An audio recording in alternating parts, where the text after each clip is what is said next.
Hey y'all, what's up? I'm about to add my girls in, y'all. I have Jaylee's Corner, Miss Bondi Blue, and Miss Anisi Dixon with us tonight. Ladies first panel. How y'all doing? Good. I'm ready for girls chat. Hey. Listen, we're going to get right on into the girls chat in just a second. I got my water. I don't know what y'all got, what y'all drinking all with. I got water. Protein shake. Let's see. Balance. What you got in that, Bondi? What's in there? This is a blueberry cupcake. No, blueberry muffin. Blueberry muffin just move supplement. It's a protein shake. Y'all can order this for me at this. Y'all use my link. Try it out. And I got my peaches as usual. You said as usual. Cause I be getting home and I'm like, I need to do a little snack. So I got a little peach cup. Okay. Well, listen, before we get into our hot topics for the night, well, really no hot topics, but before we get into our shows and things of what we typically review, we're going to do something a little different, okay? We're going to play Marry, Fuck, and Kill. So I want to see who everybody finna marry, who they finna kill. So we're going to start off with these handsome men right here. We have John David Washington, Winston Duke, and Charles Michael Davis. Please get a good look at these men. So please. Easy, John David Washington. Period. John David Washington. But would you marry them, fucking kill him? But what you gonna do with him though? All Marry. the above? Marry. How would this go? I wouldn't even focus. One more time. Yeah, okay. I'm gonna go first because I already know this. I was looking at one. Okay, for me, I will marry John David, fuck Winston, kill Charles. Yes. Oh, he got a dad. I think I would. Oh, go ahead, Bonnie. No, I was just saying me exactly. I had that exact same lineup. See, switch Winston and your boy a little bit. Like, I ain't gonna lie. Something about his eyes makes me, yeah, he got the glare. I'm here for a glare. But Winston looked like his thigh muscles will fuck you up. So I'm at a loss, but I'm gonna go with Niecy, the way she said it. Who you got, David? I would marry Charles Michael because I feel like he is a good husband. I would fuck John David because he looked like he's a good time. I would have to kill Winston Duke like Bonnie to the Styles may kill me first. So I'm sorry you gotta die. M'Baka, you know what I'm saying? I'm sorry. I loved him in Black Panther. But I fell in love with Charles Michael from the vampire show that he was on. But I would marry him. He made change the light bulb, you know what I'm saying? He cleaned the driveway out. He looked like he handy. He can reach shit. I can't reach stuff. John David looked like he'll have your wine glass ready after a long day of work, and he'll be like, "You had a long day. Let's talk." That's what John David looked like. I like it. Yeah, a nice smoking jacket. But he looked like his daddy. That's the crazy part. He do. And that's just like Denzel. I would want to marry him because there's something about the center of his gravity that I feel like I would love for a long time. So with everybody else, I feel like I would either get tired of dude with the eyes. I would get tired of him. And then the other dude, like, I feel like, would I even like you to begin with? Yeah. Vibe. So for me, that's what it is. I'm here for that. What it is. What about you, Jamie? I think for me, I would marry John David Washington. It's something about his ambition for me. Yeah. Yeah. It's definitely something about his ambition. Now, when it comes to Charles Michael, I would F him. You know, the eyes is something about his swag that gives me straight F boy. So that's probably all I can do is F him. And then Winston would probably have to go. He would die. He would die, girl. He can go with ancestors. He'll be okay. He's down there for other people.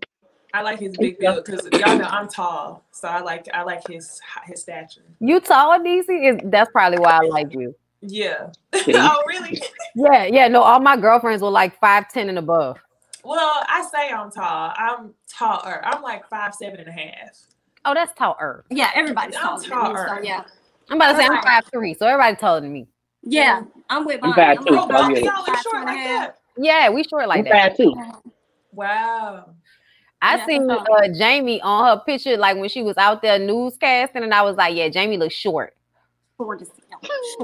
Very, I am 5'2". I like to give myself the half because it makes me feel better. But Right. I'm definitely short. Well, So I got another one for y'all. I got another set of fine men for y'all, and I need to know who y'all finna marry and kill. Idris, Will Smith, and Michael Ealy. Now I'm gonna go first.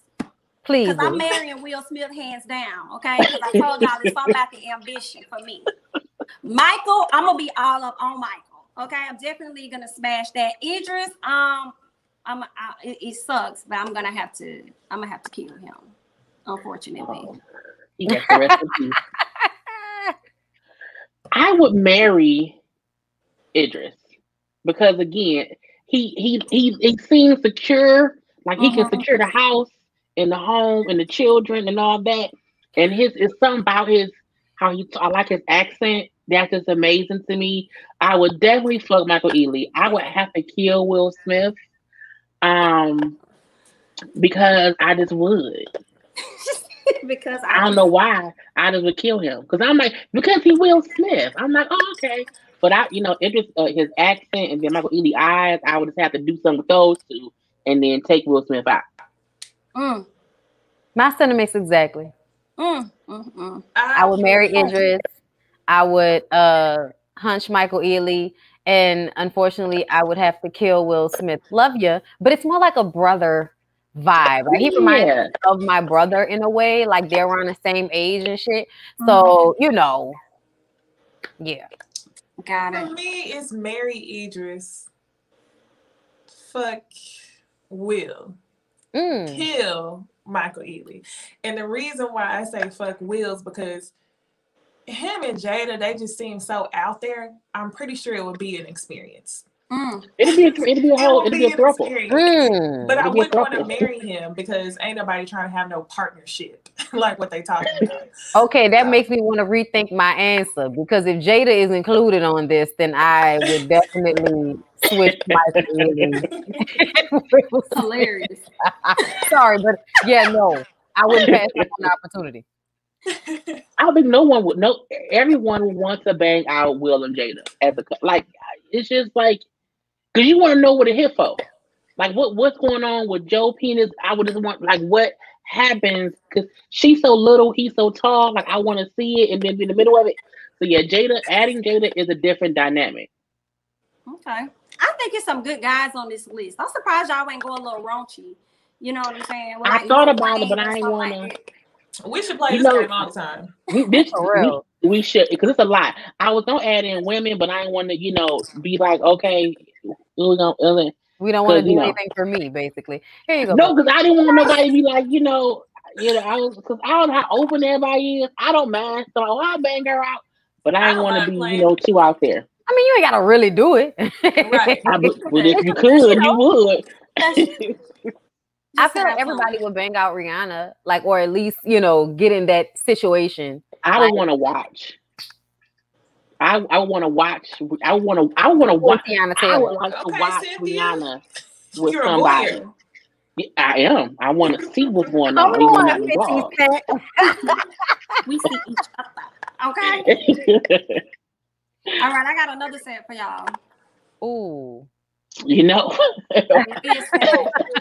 got real thirsty real quick. Let me go.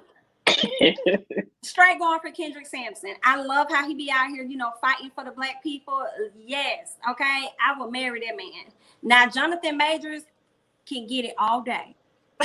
I would definitely all of the out tight him. shirts. Yes. And I'm gonna have to kill Trey. Trey gonna have to go. Trey gotta die. Gonna have to go. I would marry Jonathan.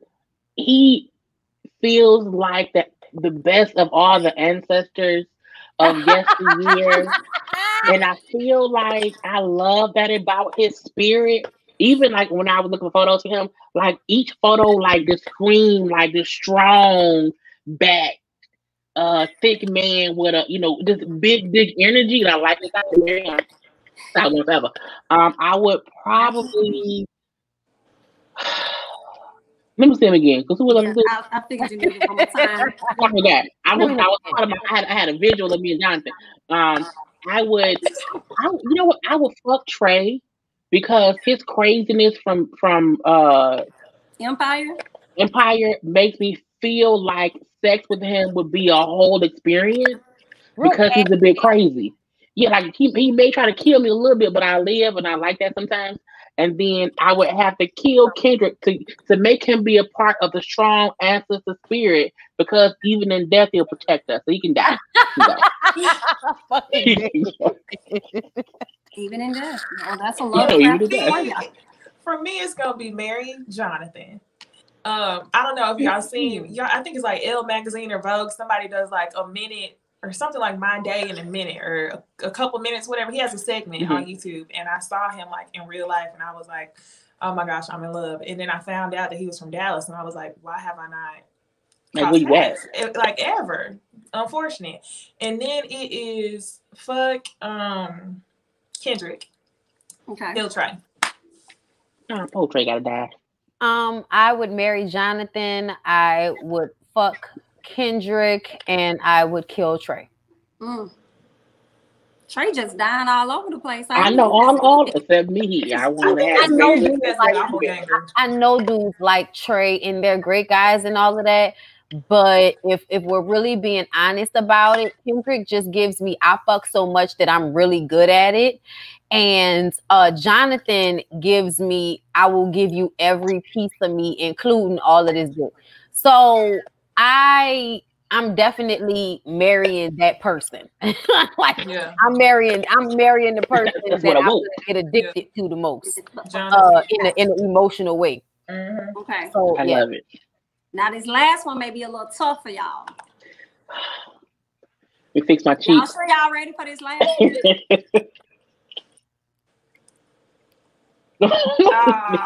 Why would you do this to me? So easy. So easy. I feel like I'm gonna go first this time.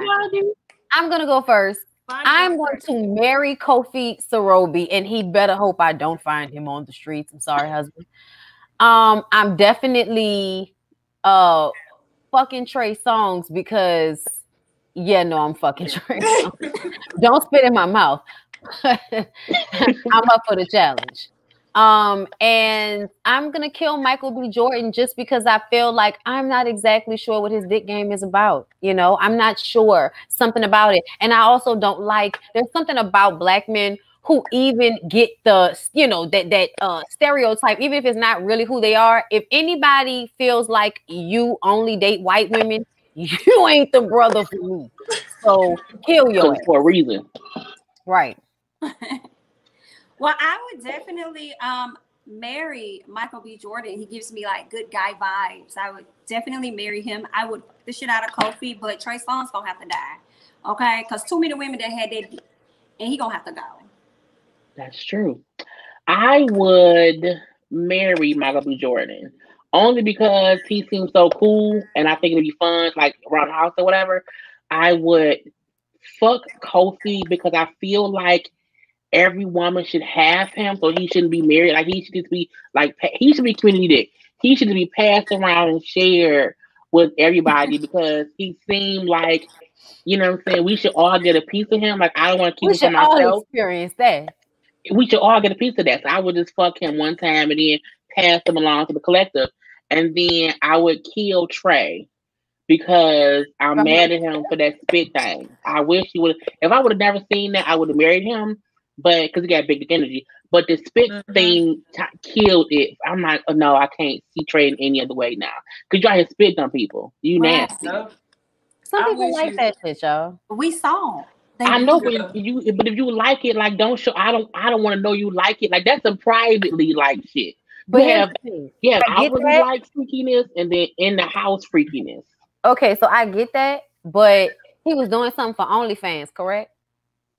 I don't know where it came from. Yeah, I think it was for his OnlyFans. So that's the only reason why I'm giving that nasty shit a pass, because people do be into that, and that's not about to stop me from fucking you. Like, I just don't like how it was that for me, Jaylee, and coupled with the distance from the drop down. It wasn't just like exchange. Like I don't like none of that stuff, but I feel like I could have accepted it a little bit more if it wasn't no long drop. I was just like, ugh. It's like he made it be longer than it had to be. Yeah, he's slow. Pop that bitch. Yeah. He was practicing that shit. And it was because it was in the mouth. I mean, if you spit on a body part, maybe I could get that, but it was in the mouth part that made me say. I wish I didn't see. I'm not opening up nothing else if I see Trey Songz's name on it. I mean, I'm gonna open it up. I'm gonna open it up. I need to see what it is. What happened? Confession time. Yeah, confession time. I do not like people's tongue and like other people spit on me. I do not like it. You can kiss me without putting out your tongue, and so I know I would have literally fainted if he would have spit on me. I would have. I gotta be in a real nasty mood to want a tongue kiss. To be honest, like I'm not a tongue kisser. I'm more of a lip kisser person myself, and I have had to tell my husband, please do not spit on me. But they be like, men especially, they want you to spit on they shit, and all of that. Like they like all of that shit that's nasty. So in their mind, like that's a turn on. But for me, it's like no God. No God, don't do that. But I'm like, why your mouth dry? Like I need it to be on your tongue when your tongue is on my, that's why I need you to be at with it. So when it's down there, you do whatever, all kind of moisture you need to do. Right, and, it's all there for you. However, all up in here, like, don't give me like, no, that's on for one area only. Get out of my face. I don't want to do that. It's nasty. Yeah. I'm killing Trey Songz. The other two. You know what else though? Is it interchangeable? By the time that spit landed on old girl's tongue, it was cold. And that's the thing that really takes me out. I was like, it was cold, bitch. It wasn't even hot no more. You know how like if you close and they do it, then it's still warm. So it's as if, you would have kissed them and saliva would have got in your mouth. Not as bad as cold that's traveled, bitch. Ew. Yeah, no. Them hoes is nasty for that nigga. Because they waited. They waited for it to they waited. They was like waiting, like, oh, give it to me in my face. I'm like, why? I hope that they already fucked him. I really hope that they had already fucked him and that was a result of how good the experience was, that I'm turned on by you spitting in my mouth because you fucked my world up a few minutes ago. So I hope that's what I hope not. I've had amazing dick. It's never been good enough to be like, you know what? Go ahead and spit in my mouth. You did it so well. You're also not a video vixen. Remember, like, girls who are video vixens at this point, how much they get paid. Just think about how you gotta be as a person, like the shit you gotta be okay with is what I mean.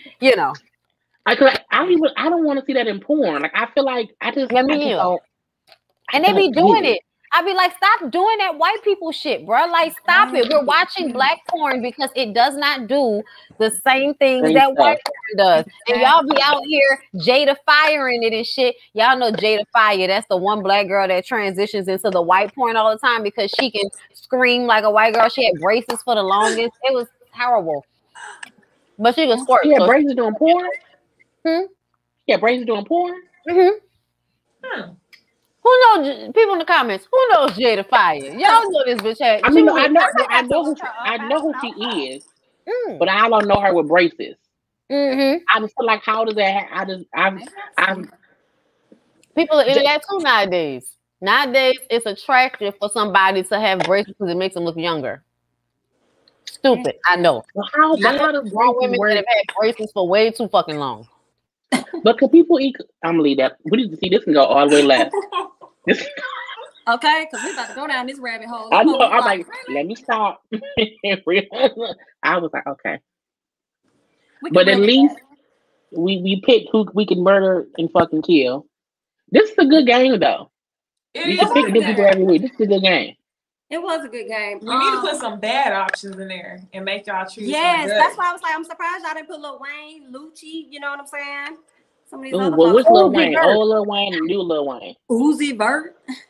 Yeah, the new Lil Wayne. The Lil Wayne with 2 dreads. That's what we talking about. No, I want that Lil Wayne. Is him fucking JT makes me feel like there's something there. Yes. Something going on. Bobby, yeah. Bobby, we right here. Listen. That's what I was thinking too. I know. Listen. He probably got a kick scan. You know. He like. I think they was messing with each other when she was or at least talking. I guess when she was locked up. I think he was there for her. So I'm like, what is it? He always talking about that. You know, he won't have little chocolate babies with her. Oh, that's what's I love it. I see him standing on a step stool at the side of the bed. Yeah, for sure. But then with his shit all the way. It's calf muscles. Let's go. Looking at you like you know. I'm telling you, with a little shimmy. Because he's too little for the type of energy he has. And when men are that little and they don't come off like little bitches, it's because they have BDE. And that can only come from one place. From a dick. Okay. Thank God. So Tory Lanez got BDE. Ugh, no. He's a little bitch. Yeah. He's full-fledged bitch. No. He's the opposite of that. Yeah. He's short, he's funny looking, he be balding. God made sure to give him all kind of shit because he's a fucked up individual. He's flawed. Average dick, like real, like on the lower middle kind of, you know. You said Bow Wow? He gives lower middle. Bow Wow like a 6.5 or a 7. I can't even think about somebody like an average. He gives an average. I think Drake made him feel like he got BDE when he shouted him out. So he probably, you know, think he got that. Why did he shout Bow Wow out though? Joy. You know, he probably because it was his birthday. Because he knocked up my best friend. It was Bow Wow's birthday, so everybody was. I say he probably really think he got BDE because he knocked up my best friend Joy. Oh, she don't know we're best friends, but I'm just letting y'all know. Oh, okay. Listen, and y'all know she's beautiful, so he probably think he got it. I think he if he wasn't famous, I think Bow Wow would be the average dude in the hood with pretty eyes and nice little waves, a good little job at Foot Locker, you know what I'm saying? Yeah, I'm about to say, or whatever. That's who he would be. Girl, he work at UPS. At least he gonna have some good benefits. Or Sam's Club, Costco. And he'll have 3 kids by now. He'll have 3 kids by now, and he will live with. Yeah, because Bow Wow gives real, you know, regular energy. If he had not became famous, him being famous made him feel as if he can get anybody, and you know, really the girls he messed with at the time wasn't like popular. It was like he thought he was the shit, and now I'm like, no, you just Bow Wow. That's it. Well, we got moving on to Love and Hip Hop Family Reunion. Y'all talking about BDE and all this stuff. It made me think about April and Fizz. So, you know, they got into it because of his BDE. Obviously, they broke up and he kind of ghosted her. And then she learned about who he was messing with when they were in their off phase. And who he was messing with. He learned who she was messing with. And she just pretty much attacked him. She went on a rampage. But I don't understand why it was that deep for her to like want to fight him when y'all weren't even together to begin with. What do y'all? But 8 months, like an 8-month time span, y'all haven't talked. I can't be that upset at you for fucking someone, even if it's someone you used to mess with before me. I couldn't get mad. I feel like April. I don't think that's what it was. Get mad in the room or when it was talking. In the room. In the room. I feel like it was weird to see them talk at the end where he was talking and she was getting mad. It do seem like she's more emotionally invested for some reason, be it because of what she's going through, her just having a hard time with life in general.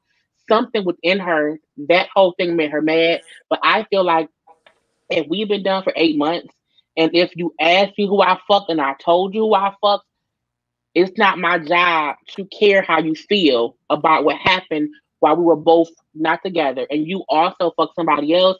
Now, had he said, like, the day after we broke up, I fucked this girl, okay, you'll be pissed. But if y'all both fucked someone in that 8-month time span, I just didn't get why she was upset to attack him anyway, and then keep saying she needs closure. 8 months when I'm talking is closure. April is April is an attention whore, and she does things for attention. But what I feel like we all know about Fizz is that Fizz is a gaslighter, and he's a fuckboy. So I guess here's the thing. Women like April think they're exempt. They think when somebody decides to show them attention that they're the exemption to a rule or some shit like that. But if she had been paying attention, Fizz has been disrespecting people that he fucked ever since we met him. Like every time you turn around, he's fucking some girl and then disrespecting her in one form or another, calling a girl an appetizer. The shit that happened, the way he responded when him and Nikki stopped talking, talking about her fake ass. You loved that fake ass at first. You was all happy about it and shit. So I feel like he does that where he goes and talks about girls to the next one. And April, was like, why would you go back and get with that girl? I don't even think it was really about him messing with another girl. I think it was about him questioning her about who she was fucking with. And then when she turns around and responds, he tries to throw it in her face. I think he was saying shit, especially like that comment he made about, it's not like it was your friend. And I'm like, that's so passive aggressive. Like, ooh, yeah, it's like you being passive aggressive about that shit. You basically saying, unlike the situation with me and Omarion, bitch. But that's the point. It's like, how are either of them mad when they both fuck over him? I feel like for her to make it seem as if he's a fucked up person, but so are you, because y'all fuck with each other. Men do that. And you being seen how she saw how he would talk to Monique, and you at that point didn't care. So now you feel as if he owes you more respect than he owes Monique. Right. My thing is, April feel like she better than, and I'm not, and you not. The same shit that Monique went through with Fizz, now you're going through it. That's on you. You saw how he was. You saw how he treated other people. So don't get bad not 8 months after y'all broke up, as if I don't think you owe her shit. Oh no, we've been done for 8 months. And I think she felt like, I don't believe that whole shit about, and see, that's why I think there's something missing from the argument, because they're saying they didn't fuck and I think they did, or they were trying on the ranch. Yeah, on the trip. Because when they were arguing, I think they were smashing that same night. Because I'm like, why you still got the towel around you? Any other time you walking around in your full bathing suit. So it made me think she probably didn't have her undies on. And before, after, in the middle or whatever, that's when the argument occurred, because she wanted to know more about what he had. But I don't feel sorry for her at all. She had all that talk from Monique, and then now here it is, your turn. But I think that she just feels salty because she wasn't done with him when he was done with her. And what episode are we even on at this point of the season? This is episode maybe 6, but next week is a finale. Right. So I'm like, does it really matter? Do you really need closure? Just like Jay Lee said, we on episode 6. What day is this? And then Jay Lee, you brought up a really good point. Yes, day 3, something like that. Because I get the feeling that this was filmed over like 5 days. Right.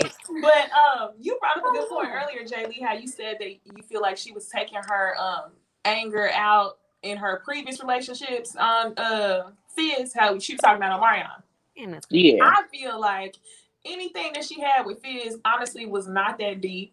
Everything that she ranted about, I feel like part of it is true, like her being a mom and having to be a trophy and all this other stuff. But like, it's not that deep with Fizz at all. She just bottled it up. And I feel like the reason why she's so angry at Fizz is because I feel like she was only interested in that relationship with Fizz because she felt like if he was taking a risk to date his friend's baby mama, then he wasn't gonna fuck up at all. But then he just proved to you that he's the same fuck boy that he always been. And so at the end of the day, all that anger that you were throwing at the camera wasn't for Fizz. It's the anger that you have with yourself for getting for even fucking with him in the first place. But basically ruining your relationship with your baby daddy further, who you have to deal with for the rest of your fucking life over this little minute in time. But another thing is that I feel like a lot of women, when they have friendships with dudes and they fuck with them, you think that at some point the friendship might be able to kick in, and there'll be some type of respect for you as a person because y'all was friends. But oh no, I fucked you. Now that's over. And the way he talked about, oh, I don't go back. After it's over, it's over. And I'm like, you're a lie. You just went back to fuck the ex. So Exactly. cut it out, sis. So I just feel like he's on bullshit either way. And that's why, like, I'm not letting him out of the situation and putting it, you know, it's not all on April. Because I know you said something or did something to get that reaction out of her. Because in general, April is on the calmer side. Like, in comparison to some of the other women on the show, she's not the first to buck. So for me, I feel like he definitely was in there on some passive aggressive, you know, well, I'm going to say some fucked up shit, but I'm going to say it underneath my breath and I'm going to be like, well, bitch, I said that. So now what? Like, you know. But like, that's why I said people who be drunk, you should not be drunk talking to your ex. I think they both were drunk. They both seem drunk. You should not be drunk fucking and talking to your ex. I think if y'all both drunk, it brings, that's why I think when she was talking to Fizz, talking to Bambi and Sierra, I think the drunk her was letting her real self out. When she drunk, she's like when she be on lives or whatever, have some drinks. That's when she be spazzing. That's when she was on there on Evelyn and slapping her. Yeah. I feel like because she was drunk. When she was drunk, April is the one who be like, okay, let me let all this out. Because I'm like, why you crying and yelling and fussing to Bambi and Sierra of all people about shit that has nothing to do with them? I'm like, what is y'all doing? She killing the move, but okay, girl. Sierra don't do shit nowhere. I'm like, how you even here? Sierra can leave. Ray J could have left. I'm like, all these is extra people. Wait a minute. Ain't Sierra supposed to get engaged to BK? Honey, that ended abruptly. I wonder if they just cut that out because again, now they're not together. That wouldn't make sense. Or maybe it'll happen. Maybe he gonna come at the end. That's what I'm thinking. I think he gonna like pop up and surprise her or some shit. I didn't think she got engaged while on the family reunion. I thought she was at like a party or something.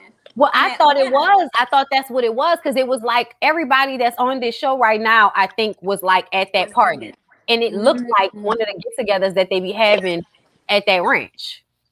I wonder if they shot more shows and we just don't know yet. Yeah. And that may come later. Because they keep talking about people shooting for Love and Hip Hop Atlanta. So I do wonder if it's being shot and we just don't know. Probably so. But speaking of closure, as we move along, speaking of closure and you know, them filming stuff and then cutting the season short. Obviously, Basketball Wives has been cut short. Season 9 got like one more episode, and there will be no reunion. So it don't look like OG's gonna get any of the closure that she may have wanted or not from these ladies. We saw where OG kind of got into it. Well, she was sitting down having a conversation with Malaysia and Kristen. Obviously, they weren't getting anywhere. And then she goes and she sits down amongst the sisters. And next thing you know, we see her and the sisters going at it. But I think, I'm just going to say this, and then I'll let you guys chime in. I think it's silly that everybody keeps feeling like it's OG's fault and y'all want OGs to make amends. But in order for her to make an amends, an apology has to happen. And nobody is willing to acknowledge their role in it. And I can't stand when people are saying on social media, oh, well, she needs to tell them what they're doing wrong. She needs to tell them this. They have a whole season, as we have continued to say, of what they have done wrong. Why should she have to sit up there and tell y'all what it is? Like, that makes no sense. Y'all keep coming to her. I want to understand. I want to understand. I want to understand. You know what you did wrong. Why she got to explain this? That makes no sense to me. So ain't nothing going to happen, but they keep putting everything off on OG when they need to look in the mirror and see what they doing wrong. But Shani didn't want to look in no mirror. Shani didn't even want to look at OG. Shani said, I'm going to go ahead and go and skip out on the plug twice. And Evelyn hopped on the boat with her and they just went on out. What are y'all thoughts about it? I'm over the show. Go ahead, Mom. I think they flipping. I think a lot of people are flipping because here's the thing, and it even happens in the world. Racism and colorism is hard to deal with. And a lot of the times it's these little small things that go back to how you were raised in the environment that we all grow up in this country and what is expected and what is shown to us as beauty and the names we call each other and how we see one another, whether we realize it or not. These things are programmed and ingrained in the way we handle one another. And I think it's really tiring to keep having to have this conversation with other Black people when this is something that we all go through with white people. So it's hard for me to understand why we can't understand why women in vapid ass LA, okay, why we can't understand that these women adopt the same mentality as the men that they run after, which is I'm better because I'm lighter. I'm better because I am Latina and I, have wavy long hair. I am better because this man told me I was better. And a lot of these men feel that way about women. Okay. So it's very annoying to me to be able to draw all of these different correlations, and people still want to act like OG is supposed to be the one explaining shit. And she's not. They should be the ones coming to her saying, we watched it back. We heard what you said the last time you talked to us. And we're not trying to change your opinion any longer. We're sorry for the part we played in the confusion. And maybe our part in it was just not speaking up when we noticed certain things or certain things happen and maybe we're not right.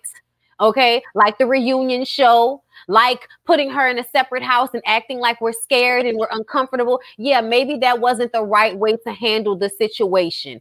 That's all you have to say. And nobody has yet to actually say, I understand. I'm sorry for my part in it. And going forward, we don't have to argue about this again. But see, the problem is if one or two of them understand her point of view, they're then going to have to go back and explain that to Shawnee. And I think that nobody wants to actually go back and say they understand what she's saying, because then it would make sense. And then her claims of them being colorist and racist wouldn't be able to be denied in such a way the way it was. Like Shawnee flat out said this episode, Evelyn is not a racist. I'm not a colorist. And I'm like, but didn't she call Cece Ling Ling? And then when Cece said you're racist, she wrote an apology.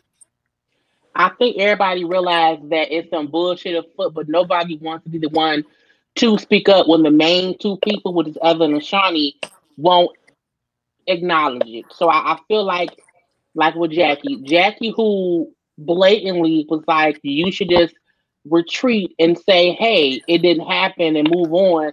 I think the fact that she thinks that when she's been so much on OG's side, to me proves they know if we side with her, we won't have no job. But I'm like, but y'all so dumb. Y'all chose to not side with her, and now the show was being canceled because there's not enough views for it to get another season. You like last season got a lot of views, and they assume coming back this season and put them all together, it will be a huge hit, and the opposite happened. So I feel like y'all played your cards wrong. OG should not have to continually be treated as if she's less than. And I think the fact that she knew she had to record conversations just to have her own back. My thing is, nobody ever thinks, okay, when shooting a show, let me be sure to record the conversations, because in 6 months, they gonna be on some bullshit, which means OG knew the producers themselves will put her through bullshit. So to me, it's deeper than Shawnee and Evelyn, because the producers themselves are producing a show, making it seem as if OG is angry and aggressive. When you see how you can hear the audio of how friendly and how nice of a time they are having, Jen sounds happy as fuck talking to OG, but in the scenes, she has an attitude. It was two completely different pictures being painted by production and by Jen. I really do feel as if they wanted to gaslight OG all season, and she knew that going in. And people said, why she went back? It's her fucking job.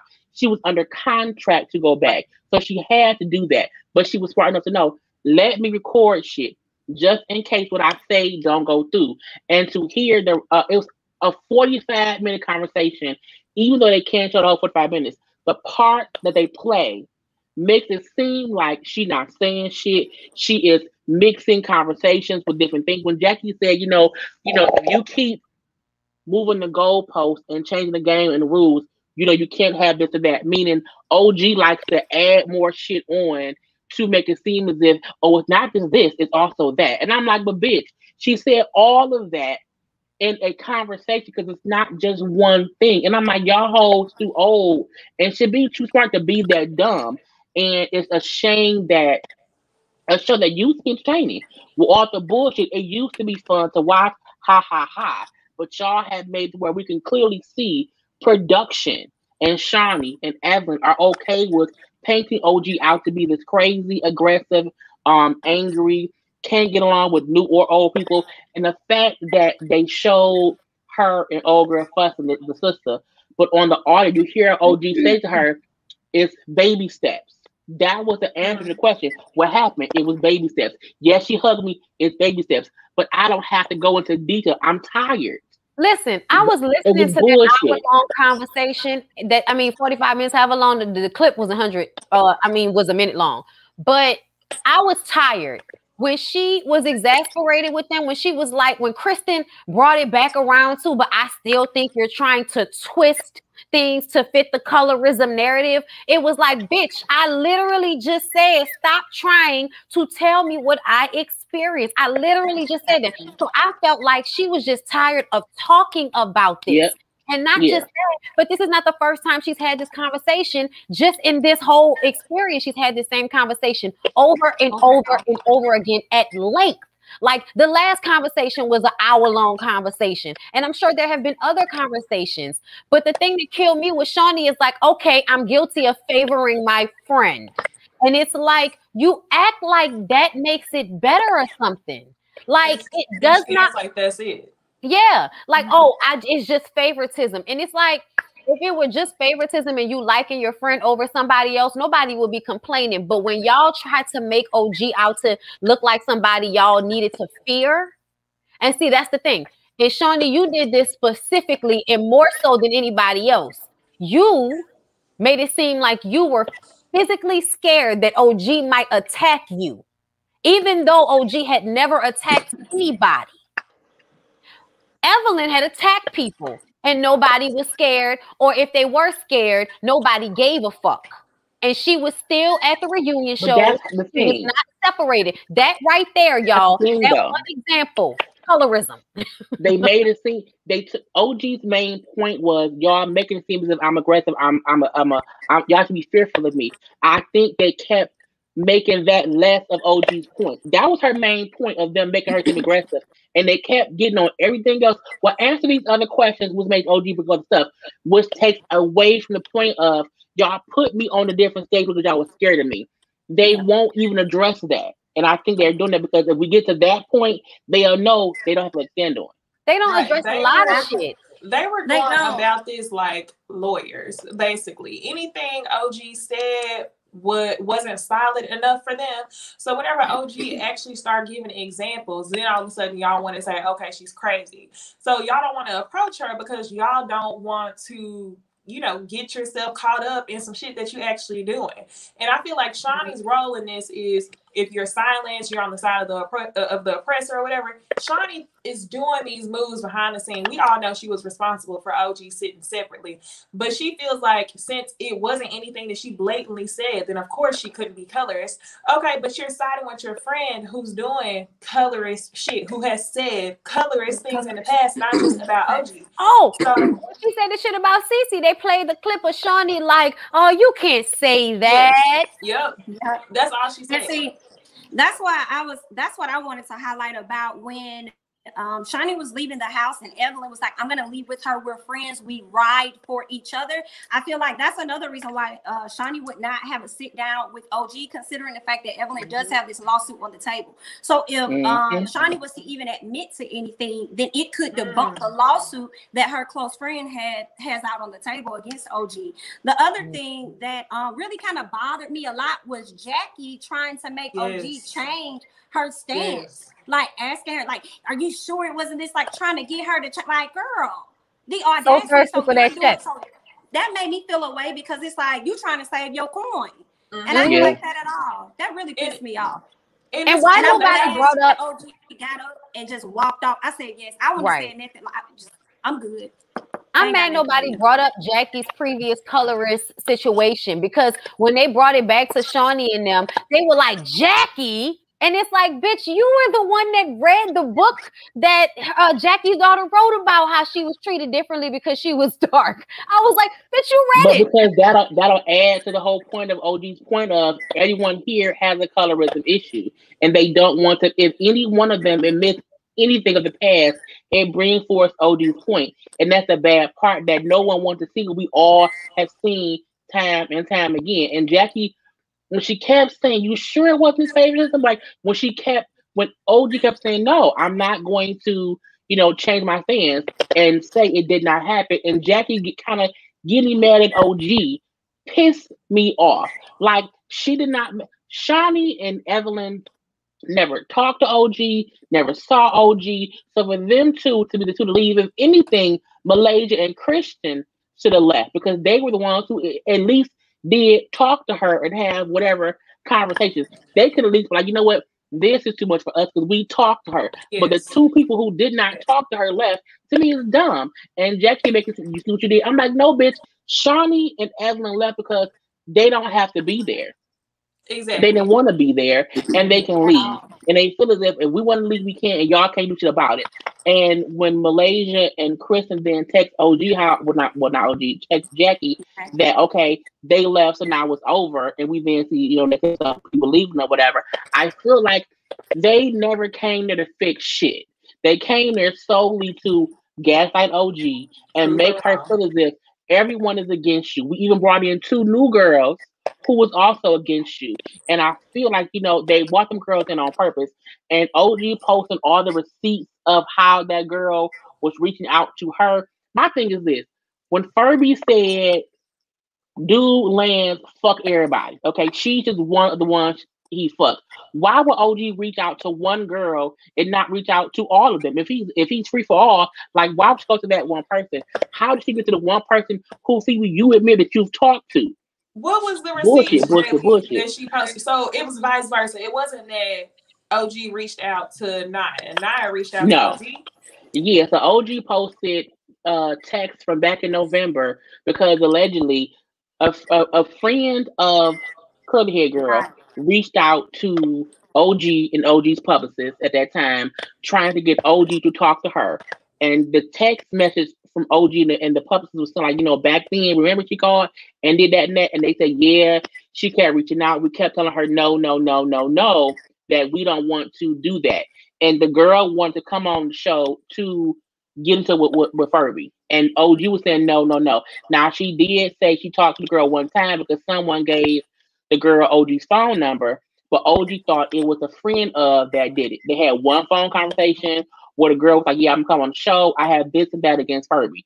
That part happened. So when the show then happened and the girl was saying on the show, you called me, we then see text between OG and production, like y'all brought her on here and she used my name to get here, but none of y'all asked me about it. None of y'all said to me, she also gave your name. Not saying that she denied that she had talked to the girl or knew her existence, but I didn't bring her on the show. She got here whatever the kind of way. And production then said, well, no, we didn't ask you about it or whatever. So again, it's proof from in November that it wasn't her that brought the girl on.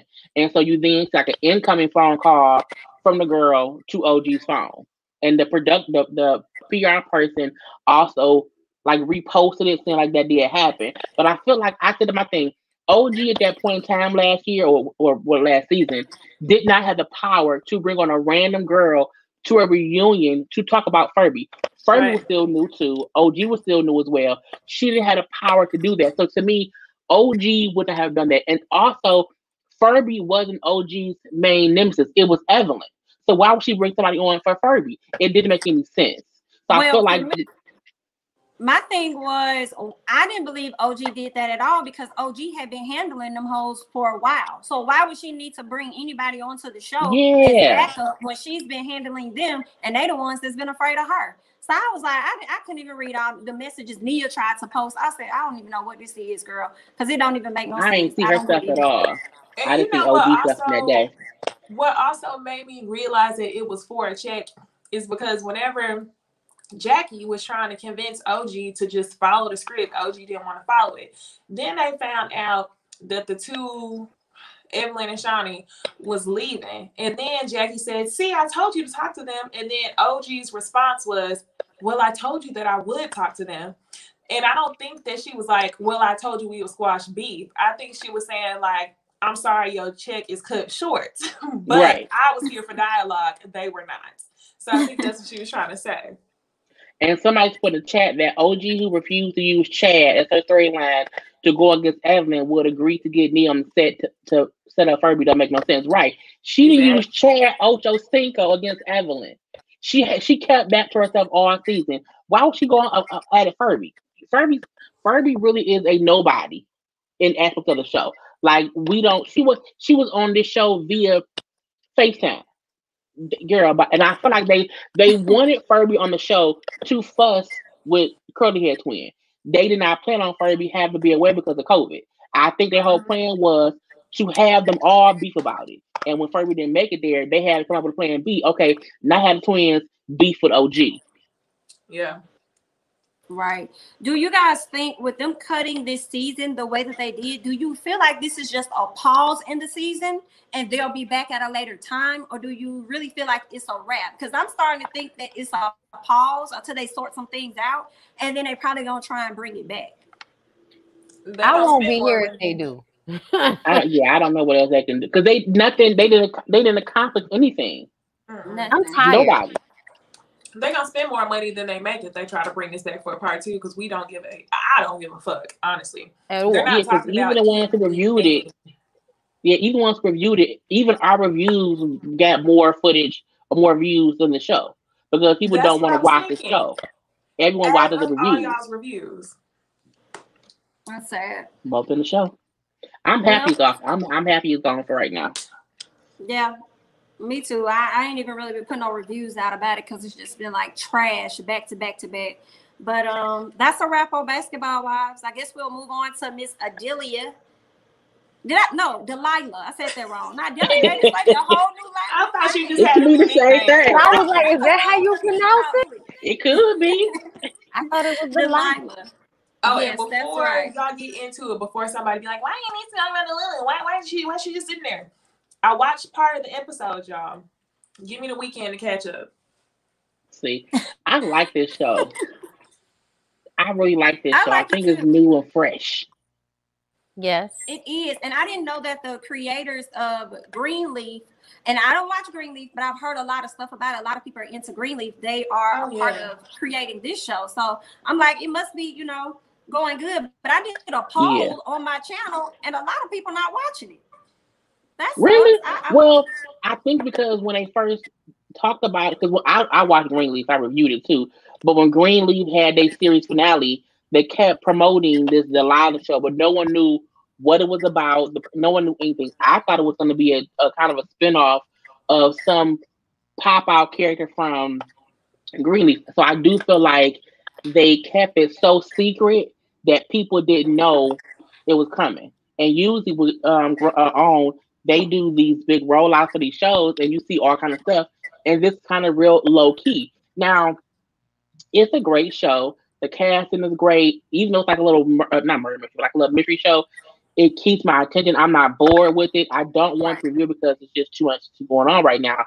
But I hope people watch the show. Tony Childs is great. I don't know what her name's on the show. She's really good, and even every episode you get a new little detail about somebody. Like last week, the Colonel dude, I'm like, oh, that is her daddy? I kept thinking it was her daddy. I'm like, okay. Was her dad. Yes. I love that came out.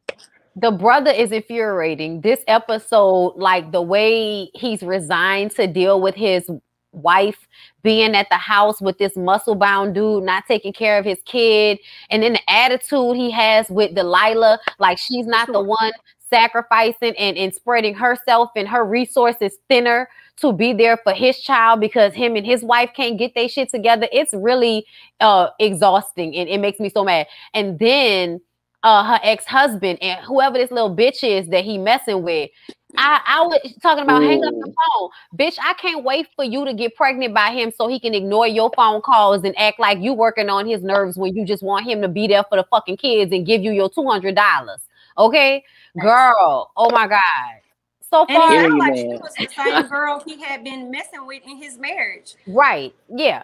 I think he's a professor, I think. So it seemed like he might be like, fucking with students and shit. That's always fucked up.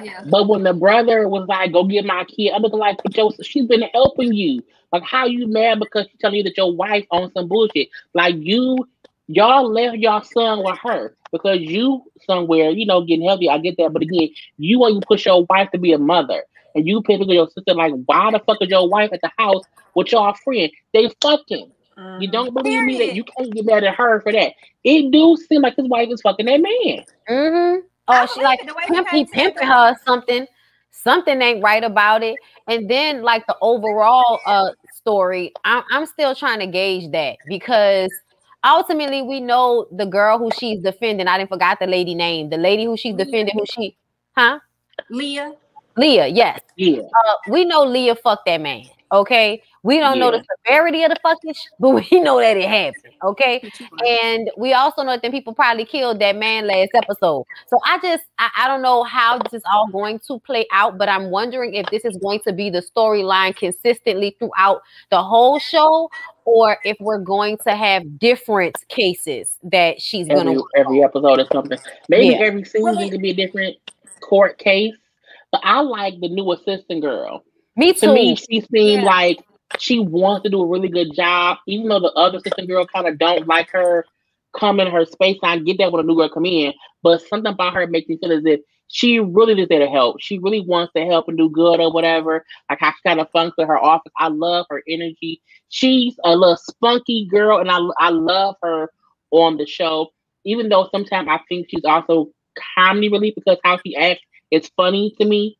So I love that bit. I think it's a really good show, and even how the guys like Tony Child's husband or man, who to me is like a Benson type man. Like you just walk in and go your wine or whatever.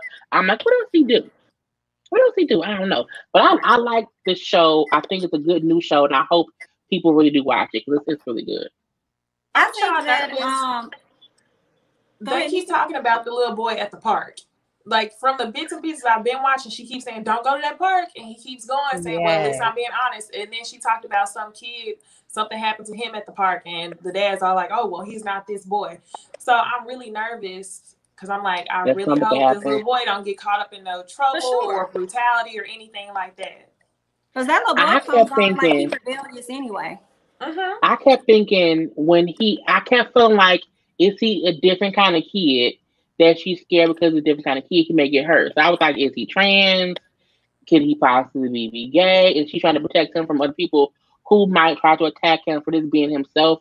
So I wonder, one, about if it's that aspect of it, or if it's just a mother being protected because, again, it's mean in these streets. So I do wonder what's going on with that.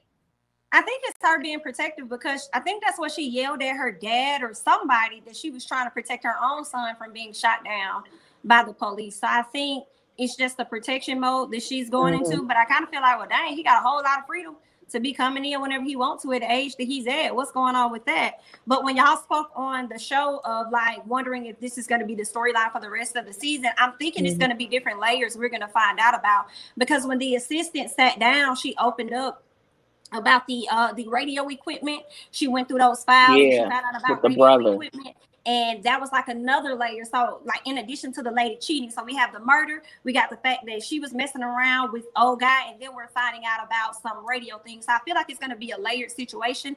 But in addition, I really like the assistant, but it kind of got my eyebrow raised because when she presented her with that information, I was kind of wondering, I know that you're a research buff, but I was like, how do you know that's her brother? How you knew that was her brother to show her that particular information? Like, look at this. And she was like, oh, wow, my brother was a part of this. And da-da-da. So then that's another layer, right? Not only is it the radio situations or the equipment, we got to figure out how was her brother involved, because he also lied about what happened with him. He said he didn't remember or something like that. So it just seems like it's going to be a layered story that's probably going to carry out through the entire season. And does he really not remember, or did they like mess with his mind? It's like, it can be. I'm like, what happened? I want to know what happened. And when I look at this thumbnail of Tam and Delilah, it's like, are they gonna turn enemies? Because remember, she got mad when that reporter came. She thinking that's the legit reporter, but Fred actually sent the scamming reporter over there to her office, and she thought her friend had something to do with it. And her friend trying to make it right because she don't want the court case to like break up the friendship. but it looks like it might, because Miss Delilah got a lot. She's taking on a lot, right? Leah want the money, but Delilah don't just want the money. Delilah wants to know who robbed who. I mean, who killed who. What she wants to get to the deeper surface. Leah but I feel like lying. she also stressing herself out. Of course. And I want to know how the hell you go from talking about the murder to talking about you sleeping with me and with the reporter. And I'm like, how y'all get to that? Somebody sneaky, something not right. I don't know. And why would you tell somebody that it was the reporter? I'm like, who tells the reporter, yeah, I was messing with people, or I was on a website that I'm like, who? No one said that out loud. That's illegal. You don't tell a reporter that. She's so stupid. She just wants some money. Yeah. Some money. So we'll move on. That's a good show. If y'all not watching Delilah on the OWN network, check it out. You may enjoy it. So we'll move on to Queen Sugar. Okay. So in this was the episode that Ralph and Darla actually got married. It actually went down during COVID time. We thought Hollywood wasn't going to be able to make it because, his mother passed. And he actually ended up popping up. We saw that Charlie ended up doing a surprise bachelorette party for Darla over Zoom. Her mama was able to be there, and she was concerned because her mom felt like they didn't give her enough time to show up. So at least she was able to still be there for the bachelorette party as well as the wedding. And then we also saw that Darla was able to read this letter that Ralph Angel's mom wrote when he was born. So I really liked that. I liked how the letter and everything was made. I just thought that was just so sweet to be able to have that. I was like, dang, I wish I would have wrote something about my son that I could go back and, that he could go back and read or whatever. I thought that was really sweet. She looked beautiful. It was really nice. When I saw Blue walk down with that ring, my eyes kind of got a little watery. I was like, okay, I retract my statement of something may happen to Darla due to COVID, and I really want to see them actually make it. I really want to see them do I was thinking about that, Jamie, when I was watching. I was like, let me look for any clues. Is something gonna happen? Oh, throughout my whole review, I was like, it's a foreshadowing. Everything I see is a foreshadowing going on here. Y'all giving us all of these good feels this episode so that y'all can break our hearts next week. I already know. I know that. Yeah. Oh my goodness. But for me, there's a part of Queen Sugar that taps into like the African spirituality, ancestor, kind of witch thing of it all, like with Nova and her going to her mom's grave and saying she felt her and she needs her strength, and and that prayer, which was also to me writing out an intention so that it would happen. You know what I'm saying, for her son, and then to have that, it was so beautiful, y'all. Like, I'm not even gonna lie, and that's why I'm glad you put up those pictures, because I was like, this episode to me like really showcases the beauty of Queen Sugar. Like, to me, their whole little aesthetic on the wedding, like with the terrace thing or whatever, the trampy, whatever the hell you call it, and then flowers all over the place, and it was wildflowers, so they had got it up off the grounds and everything. And that scene when Charlie and Ralph Angel raced in the canes, I was just like, oh my God, I was smiling from ear to ear the whole time. So it was just like a really feel good episode. And all the black music at the end. Child. That's my song. My heart. I was just sitting there just so happy. Listen, y'all know that's my song right there. That's beautiful. And then they had to play the Before I Let Go at the end. I was like, oh my gosh, I'm at home watching. You're not from New Orleans if you don't play Frankie Beverly and Maze at family get-togethers. Like, that's everywhere. Okay. Well, they come down here, and they used to come down here like every year for Jazz Fest. So for a while we didn't even know they wasn't from here. Oh, really? Yes. Yes. Oh no, I love it. I think it was super beautiful. I knew they were gonna have a small wedding because at the beginning they were like, okay, COVID's about to hit, and they were just like, let's just get married. So I knew it was gonna be a small wedding, but I just didn't know they was gonna pull it off like that. Even the couches, everything, like they show so much texture and lighting in the scenes. It's just so like, it just feels soft and fuzzy and warm. I was sweet, and I was just like, I just love Queen Sugar so much. Yes. But yes, I am afraid of this cliff that we about to fall off of, because I know something is gonna have to happen. This whole episode definitely was Yeah. fall off just this sweet. tree. The entire thing. Oh, and one more thing, Micah. I was just about to say. Oh, you were about to. I was just gonna say, Micah gets on my nerves. He really does. He does the most. And I think it's because he went through like the identity crisis. So his new persona to me always seems like he's trying too hard. So as soon as Charlie was like, have him be the best man, I was like, watch Micah wear the thick ass gold chain. What Micah do? Wear a thick ass gold chain. Bought me a thick ass gold chain. Listen, I'm waiting on it in the mail. I like the facial hair on him though. It's a look. Yeah. I like the whole episode. I feel like they gave us so much hurt and pain that's gonna come this season. They knew we needed something in the middle to like kind of ground us so we can have all this craziness for this beautiful wedding.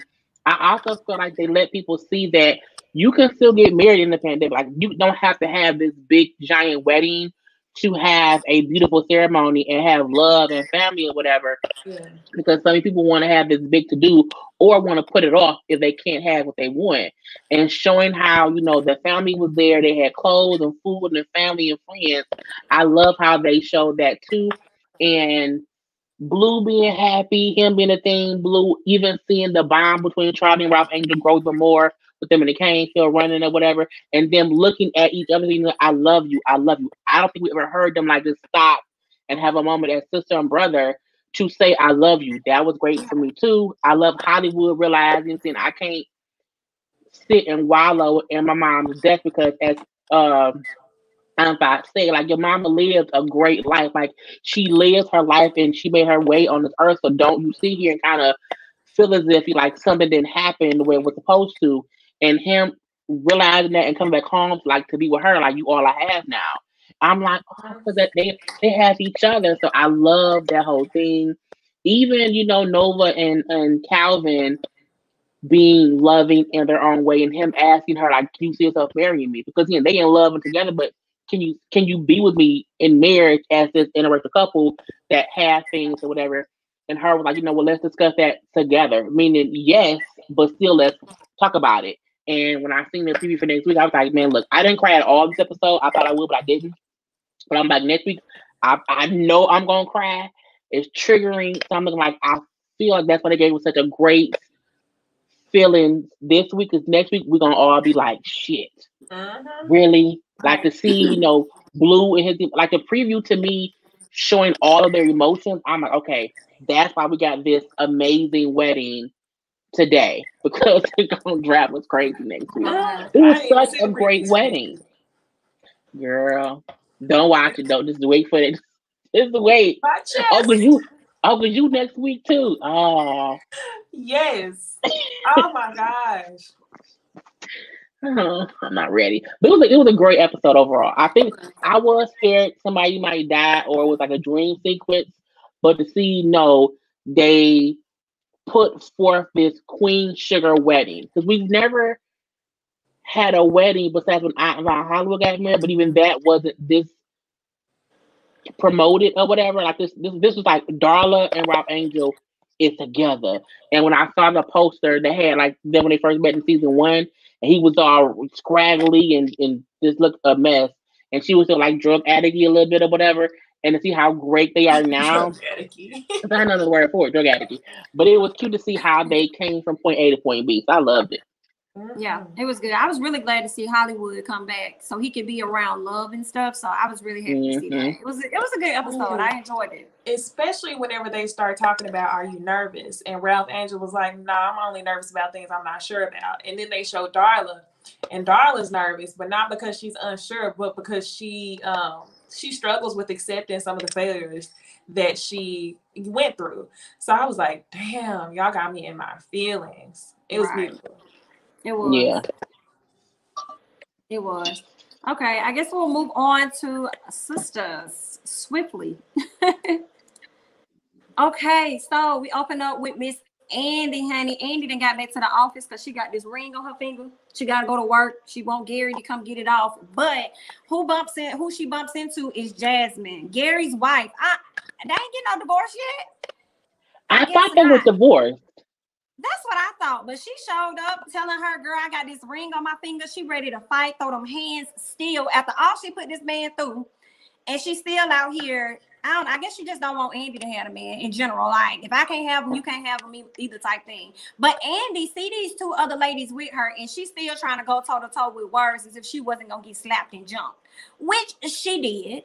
Okay, especially after Jasmine saw that ring. Jasmine really wanted that action. But who comes to save the day? Say what? Do y'all think Jasmine lied about her ring? I think she maybe has the old ring from them before. I don't think he gave her Gary's the asshole, yes. We know he can't be trusted.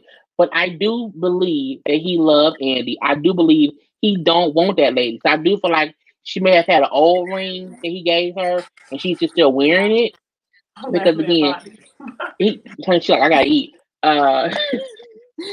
Eat your food. But we know she crazy, and I feel like the fact that she came to the parking structure of a law office to fight a lawyer with two friends. I'm like, if that don't scream batshit crazy, not only for her but for her friends and Andy. I'm like, why is you just standing there? Like, I mean, either run away or beat their ass. I mean, to try to reach, you can't reason crazy. I'd have hit that hole over the head with the briefcase and then hurry up and ran and got in my car. Yeah. So the car was right there. It was right there. She held her own the whole time. She didn't get beat up. It was the whole fight. Me, I'm gonna have you arrested. I'm gonna call the police. They're gonna see. I'm gonna sue you. I'm gonna white woman the shit out of it. I know every judge in this city. I bet you do. And they're like, but that don't mean nothing to a bunch of fools. I was like, that whole scene to me was crazy. But I'm like, who gonna pull up? And when Fatima pulled up, girl, Fatima is always saving Andy's ass, and I feel like Andy should buy her a whole new car or something because she came in like, I will shoot you dead, bitch. Make me pull the trigger, and it shows how crazy Jasmine is. But the crazy part wasn't that. Make me do it. Friends left. I'm like, y'all gonna leave y'all friend? I'm like, this shit is just stupid. But Jasmine's crazy. But did y'all hear Fatima say this ain't her first time killing somebody? Yeah. I said, oh, you got a record. Okay. Who you killed first? When this episode opened up, I was like, I'm so glad. Like, at first, I told y'all I couldn't get with Sistas. But when this episode opened up straight to the fight, I was literally screaming. I was like, I'm so glad y'all got me watching this show. Like, even the camera angle, whenever Andy says to Jasmine, you can't be that dumb, or they not that smart. And Jasmine was like, nah, they're not. Get them. And then the camera angle's like right here, and she goes, get them. I died laughing. It was just but even the fact that Hayden was in the car waiting, oh my God, recording it. I'm like, you wasn't gonna help me. That made me so mad. Because like to see Andy standing there and see somebody walk up as a man, how do you not even call it security? Like, you didn't do nothing, Hayden. You said they recorded it. I was like, I can't stand Hayden. I can't stand him. He's a sneaky ass weasel. He should have killed his ass. I'm just saying, he worked on my nerves. I was like, how you let that girl just jumped in a parking lot, old bitch ass? And watch it happen. That's because Fatima put up, maybe like seconds later. Oh, yes. Creme Brulee asked, y'all need to go look at the clip from High School Musical since y'all know what I was talking about. Go look at his 5 seconds to fame. I don't like Hayden. Hayden can go away. But I like how Fatima not scared of him. Like, I'm going to go ahead and use them for your card. Girl. You should have hit him with her car. Well, Andy was a bit, because how do you not see someone sitting there? I don't know. Good question. She had too many folks in her face to see what the hell was going on. She was too worried about that ring she done put on her finger. Oh, dummy. Them locks but we also slanging. saw that. Oh my God. What's wrong? Oh, you talking about when Andy went home? The ring. Yeah. The ring. Oh, yes. I don't get it. That she wants. Like, I was like, bitch, you just said that it was controlling or that it was, bondage. Bondage. And they gonna wear it again. Oh, I can't. But they sat there and like toasted like it was like, oh, we could now be engaged. I'm like, he tried to murder he swole you to death and left you for dead, bitch. Mama, you left myself for dead. He left you for dead. Girl, if that ain't Paige, I if that's not Paige, I don't know. She put me in a hot. I was glad he got her ass beat. Just but did y'all see the weird officer? Right. In what her the house? fuck? He was creepy. He was so weird to me. Was that like, bad? I've been watching you, and if I ever got a chance to say so, I said he gonna pop up at her house again. Yeah, he real. I don't want to leave. Ish. Like I'm gonna still stay here if you want me to leave, and I don't care. And I felt like she felt like okay, I need to get him out of my house because I felt the weirdness from her about him, and I'm not now. Was that a foreshadowing that he gonna maybe come and do some dumb shit? What's gonna make Gary do some dumb shit and kill him? What's gonna make Andy love Gary even more because he saved her life from the crazy ass cop? Yes. Ooh, exactly. And the crazy thing is he's in cahoots with Hayden the whole time. So that's gonna be a mess. Oh yeah, because that's where Rest is at. Oh, he's the crooked cop. Yeah, that's gonna be he's in cahoots with Hayden. And Hayden got the footage of the fight, and it's gonna be crazy. And then Gary up here talking about he wants her to press charges against Jasmine and her friends or whatever. And then they talk about children, and I'm like, Gary, you want your wife locked up? You talking about kids with this lady? Where your kids at? Okay, you came on the season with children, so where are the kids? They gonna raise. We have not seen no kids at all. The kids don't even exist. The kids gonna raise themselves. Just disappear. A whole shambles. Tyler Perry magic. The kids ain't that no more. Right. They ain't done no more. They don't even exist. Jasmine showed up looking real cheap. Like a dummy. You said Jasmine looked cheap? Yeah, she looked cheap. I was like, this what in the rainbow? And I like rainbow, but this was just bad. Crazy people sometimes look cheap because they don't have time to think about what they're supposed to wear. So she looked crazy. She can't piece together shit. To me, she gave a coldest winter ever back in the day type of tea, like the hood girls from back in the day. Like that's the vibe she was giving. I said, not your jeans with your little shirt, with your little tight shirt on, bitch. I said, oh, all right. She a get it girl. She a get it girl. Get it girl. Get it. Sorry, New Orleans shit. But yeah. I'm over Andy. I'm glad she got her ass beat. I wanted to get her ass beat again. Me too. I'm glad she got her ass beat too. I was so happy she got slapped. Tell me they almost jumped her. I'm like, no, ma'am, they did. Did you see yourself? Yeah, they did jump you, girl. Girl, when she was like, they had the right one today. I'm like, bitch, what? That's what I was thinking too. I was like, come on now, you did throw a punch or two, but you definitely got beat up. Yes. She definitely did.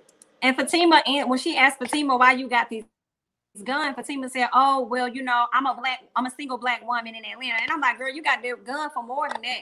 And I need to know your background. Because if you find out about this that happened with Karen, I ain't no telling what's gonna happen to that. Ooh. But before we get to them, because that was kind of juicy, Maurice at the bank and his good Judy Boosie, I think that's what the name was, came to the bank, and that's when we learned that it was actually Boosie in the room with old buddy, because Boosie knew what a key was. So Maurice got to rush home, tell Calvin, oh, I'm sorry, apologize for him, and then I got to turn around and tell Sabrina what didn't happen. That was super messy, but some told me that it wasn't Calvin in that room. Yeah. We knew it wasn't Calvin.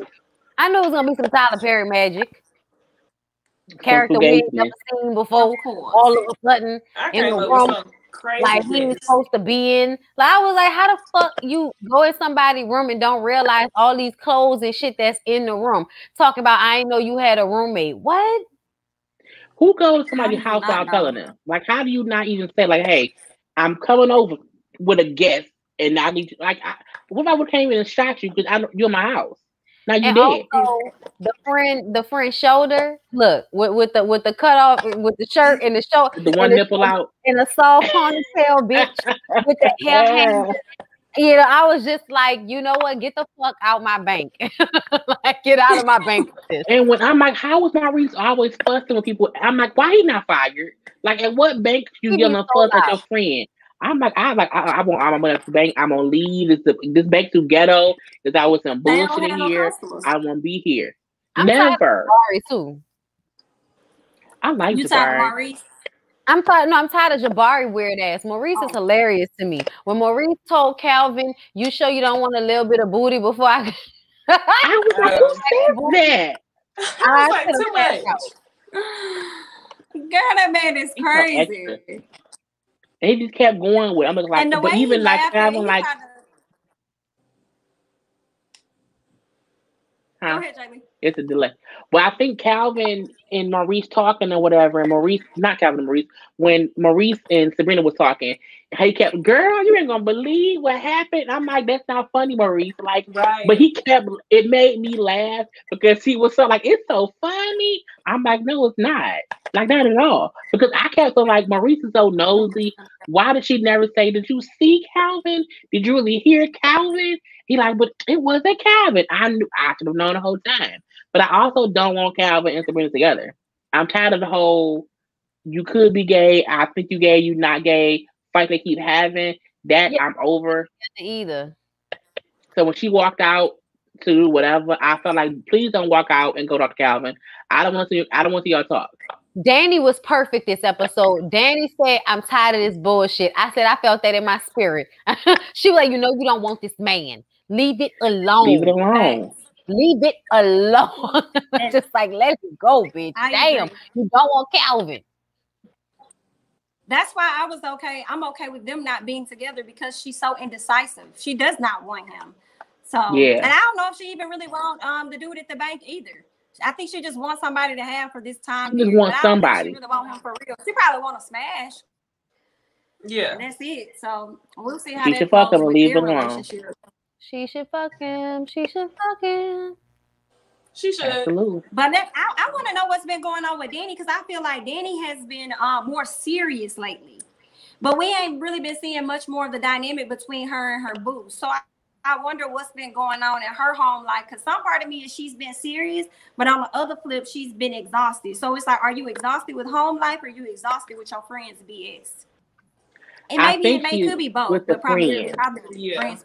Because she be having like sound advice and they be shushing her. I think she's over that. So you know what? I'm not gonna tell y'all shit because when I do, y'all act as if I was a fuck up. But when y'all have fuck up stuff and I talk to y'all about real resolution, y'all act as if I'm the crazy one who wants to address the bullshit. So I do think she be tired of them just like coming to her. They like, you come to me because you were once again confused about Calvin. Bitch, I'm tired.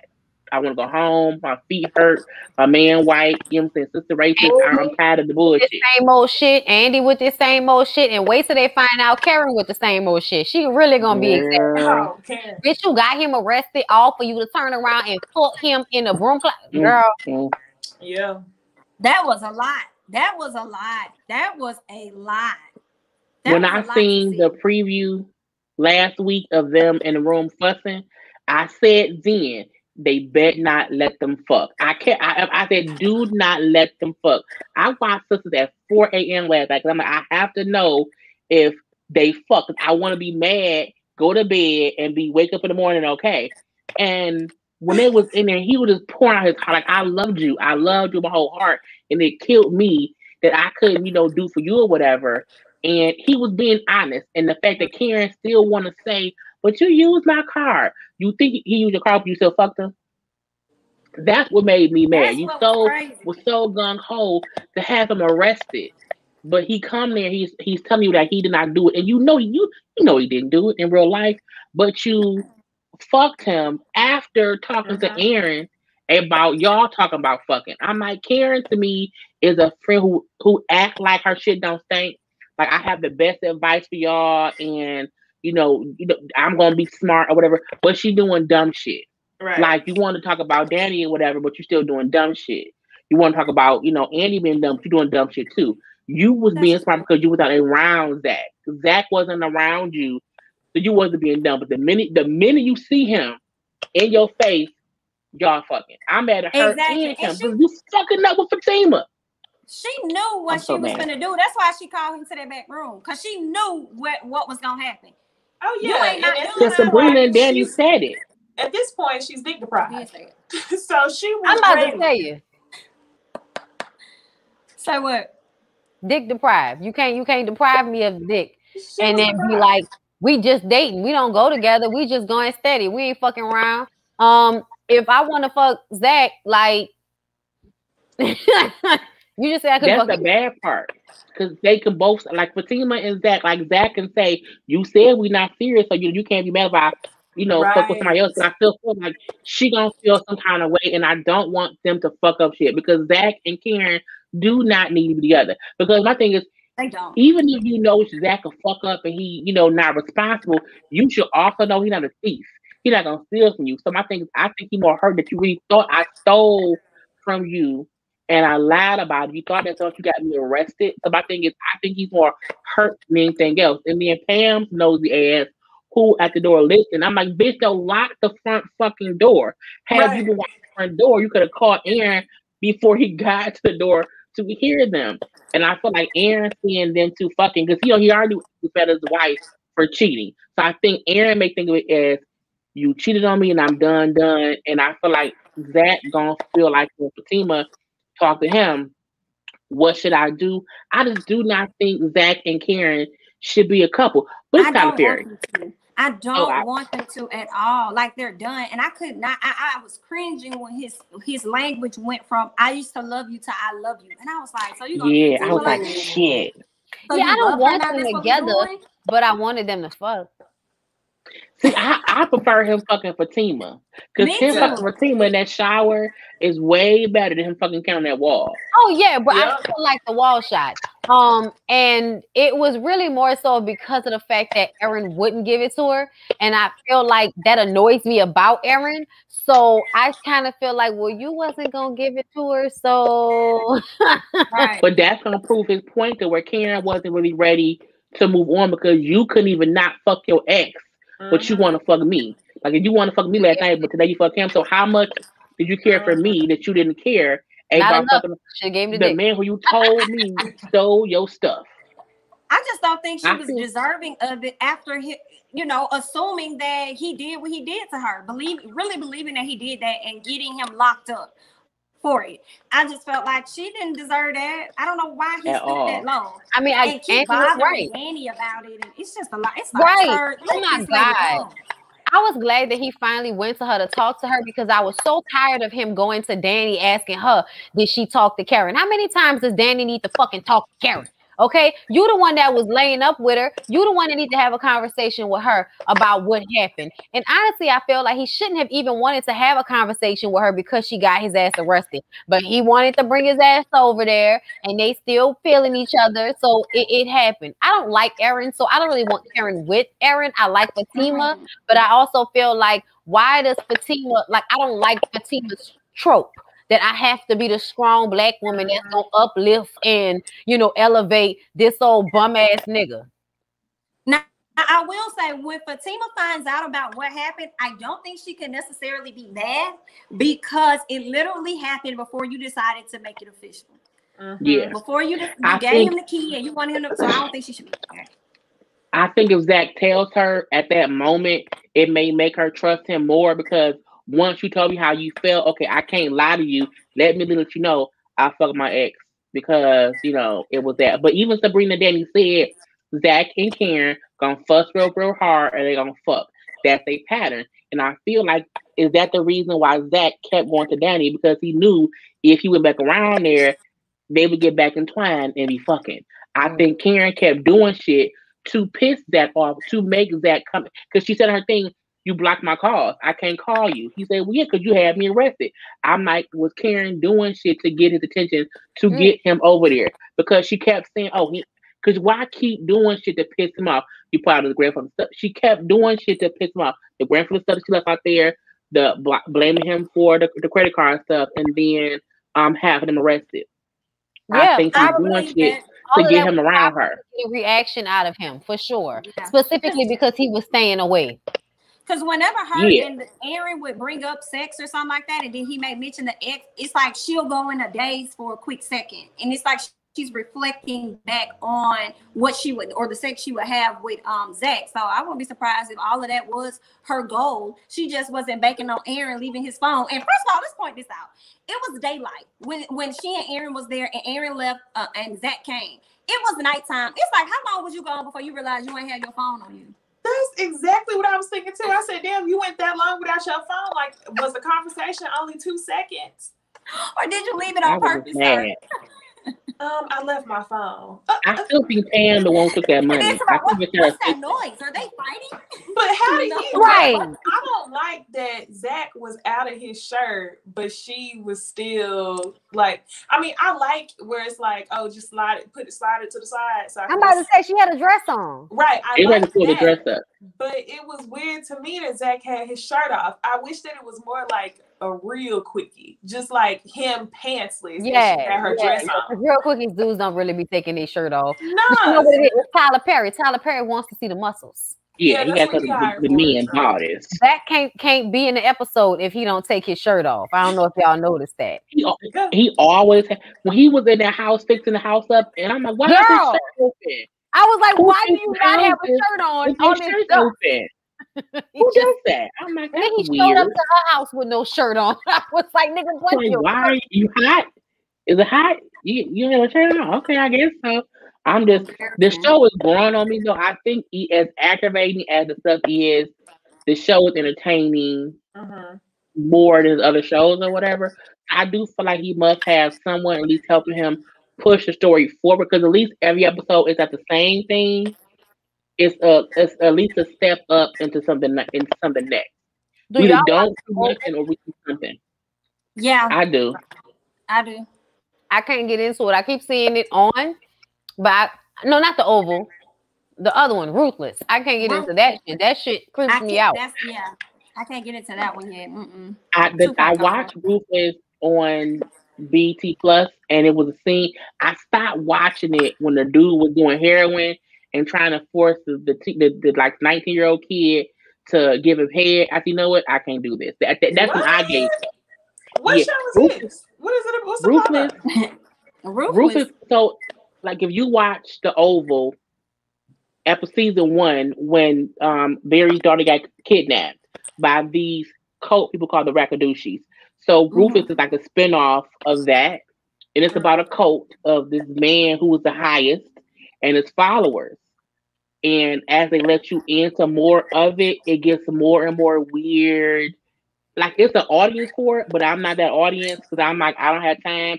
If you have this white man or this light skinned man who's a drug addict, making y'all think he's the highest, and y'all kidnapping kids. He's, everybody getting angrily raped. I'm like, it's too much raping going on for me to like show. I'm like, at some point, it's just too much, and the analness of it all was too much. And listening about cults and crazy stuff like that, but not in. Oh, you might like it. If you like cult stuff, you may like it. But for me, I'm like, I like my cult stuff in one sitting or in a couple sittings, like a documentary that has like maybe 4 parts. But I'm not about to watch like 10 episodes of, fucking on the kids and stuff. I'm not doing It's a lot. Nah. And then in between, I'm like, it's too much bullshit. What movie? I remember this movie called Lockdown, I believe it was. It had Stacy from The Best Man in it. I had him and another one of the guys. It was like a prison movie, y'all. When I tell you, they like these white dudes, Stacy had to roommate with these white dudes in prison. They beat him up and forced him to give the white man head. And like that movie, seeing that at a young age, tore me up. Like, I cannot watch anything like that. Like, they beat him up. Oh, actually, when he first got into the room, they beat him up. And 2 of the white dudes like grabbed his arms, held him up, and he was raped by his roommate as soon as he got in prison. And then turned around and you see a shot of like his head going back, so you could tell that he's giving his roommate head. Like, the white folks had a hold on him in that prison. I think it's called Lockdown. Oh my god! Yeah, that's I don't see that. Yeah, that thing not was Ike crazy. Jr. Oh Lord, y'all know he's forever Ike Jr. for me. Thank you for the super chat. I saw American History X when I was younger. Go ahead. Oh, go ahead. You say what? I saw American History X. Sorry, I was about it was a prison movie, and that was bullshit. That fucked up my mind too. So I get it. Them crazy ass movies. The Jim Jones documentary fucked up my spirit for a while too. Yes, the Jim Jones. Which one? The Jim Jones documentary about Jonestown. And what they did to all them people when they took them to Africa, like, it was hundreds of people that drank this Kool-Aid and died over there in Africa. I mean, it was terrible. That was the first one that got me hooked on cult documentaries. Like that was the first one I saw because I was like, wow, that's crazy. And then after, like, I just love documentaries and crime podcasts, missing person cases, all that. Me too. All day. I was just going to read a super chat real quick. Love all of you ladies. I've been working so much with COVID vaccines and missing all of my lives that got me through my housework. Glad I could catch you all tonight. Thank you so much for watching. Thank you. Thanks for your support. I appreciate that. Stay safe now. For real. Yes, thank you. Thank you for the super chat, Jamie. He just recently did an interview with Vlad TV. He said he was traumatized from doing that scene. What? I bet so. That has to be hard. He plays on what's that new show? Snowfall. He plays on Snowfall as the crazy man that got the movie. Yes. He's looking for Franklin. That's what I'm talking about. He played in that. Yeah. He's I love Snowfall. Do y'all watch Snowfall? Mm-hmm. I love that show. I was so nervous last night. Like the second season. I love Franklin. I love Franklin. I'm tired of Franklin being on this cane. I'm like, I ain't used to seeing Franklin like this. I think it's because we don't realize that he just got shot. Yeah. No, yeah, Stacy. Yeah, the only Stacy we know. Yeah. Her brother. I'm tripping. I don't know why I'm thinking Ike Jr. Ike Jr. was the tall one. Yeah. But yeah, no. Yeah, no. Ooh. Yeah, I would hate to see that. He's a great actor, though. He is. Because the way he is on Snowfall, like, I'm like, is he really crazy in real life? Because that's a lot to go to. He's always playing that. He's always playing that same type of role, though. So, it might be a typecast situation. I don't know, but I'm like, I don't want to meet him in real life now. I'm like, stay on that side. Leave me alone. Don't kill Franklin. Leave Leon alone. And I'm sorry about the loss. Well, Bonnie, which the girl one is who the played one with the fro? Is that Leon? Leon. Uh-huh. I'm worried. I haven't seen this week's episode yet. Don't worry for Leon, baby. I won't ruin it for you, but girl, I was nervous watching the whole time. But Bonnie, the girl who played on All American, the pregnant girl who gave up her baby, she's on Snowfall too. Oh, Simone's on Snowfall. Yes. Okay, yeah. I want to get into it, but when I tell y'all, drug shit like in the 80s makes me sad. So I usually, I shy away. They use history it's very accurate the way that they do things. So yeah. And it's weird because the first two seasons, I paid for the first season to watch it. So like I've seen it and I know, but you know how you ain't been somewhere in a minute and you just kind of be watching from afar. Like I see it, but I ain't ready yet. Oh no, I'll be watching Snowfall. Like, oh my, I did a review of it when I was driving home today. Like I think it's because everyone hears of the 80s and what happened, but we don't really have a TV show that's really showing a depiction of of how someone started it, not knowing what would happen, and then them having to see what they created and then have to live in it. You know what I'm saying? For your parents have to live in it, and how it affected each person, good or bad. And for me, it's weird too, because my birth father was on crack. Like it was a crack epidemic. Right. So like he was like on crack, like bad back in the day. He's good now, but again, it really hit. So it's like to see how no one had an intent on creating this epidemic that happened in the 80s, but it happened, and then seeing it play out, to me is amazing. And it's like, how am I rooting for the crack dealer, Franklin? But I feel like it's because he didn't have any ill intent in doing what he did. It just happened. And also, as Black people, we know that we're not playing in a fair game. Like y'all put us at such a disadvantage. And a lot of us don't necessarily look at the drug dealers like they're the worst people, because at the end of the day, we know them and we know that they were doing it because they were poor or they wanted to help out their moms or whatever the situation was. We know everybody has kind of been put in dire straits where they see no other option. So I'm gonna sell drugs because what other option do I have? And we also know how gangs work in certain communities and how it's not that easy to not do it. Depending on where you live and all that, especially in LA. So I just, I feel like we have an understanding, I think, of it, and it's not as easy as, oh, you're a drug dealer, you're a bad person, you know, you deserve to be in jail. It's just not that simple, and we all know that. So that's kind of why we root for the drug dealer a little bit. Yeah. But it's You know weird what I'm because they humanized him and they kind of show it wasn't even him. Like the government is I'm bringing about to shit say, in everybody and knows. using folk. You know what I'm saying? Yeah, everybody knows that black people don't own no boats. The dope boys that sell drugs to the community don't own boats. They don't know anything about how to go, you know, like that wasn't an understanding we had or access that we had to go and meet with the Mexicans and, you know, bring the drugs back to the States. Like, no, like that wasn't what was going on. At the beginning of this shit, there was always some rich white person that was the go-between between the hood and the people who was growing that shit.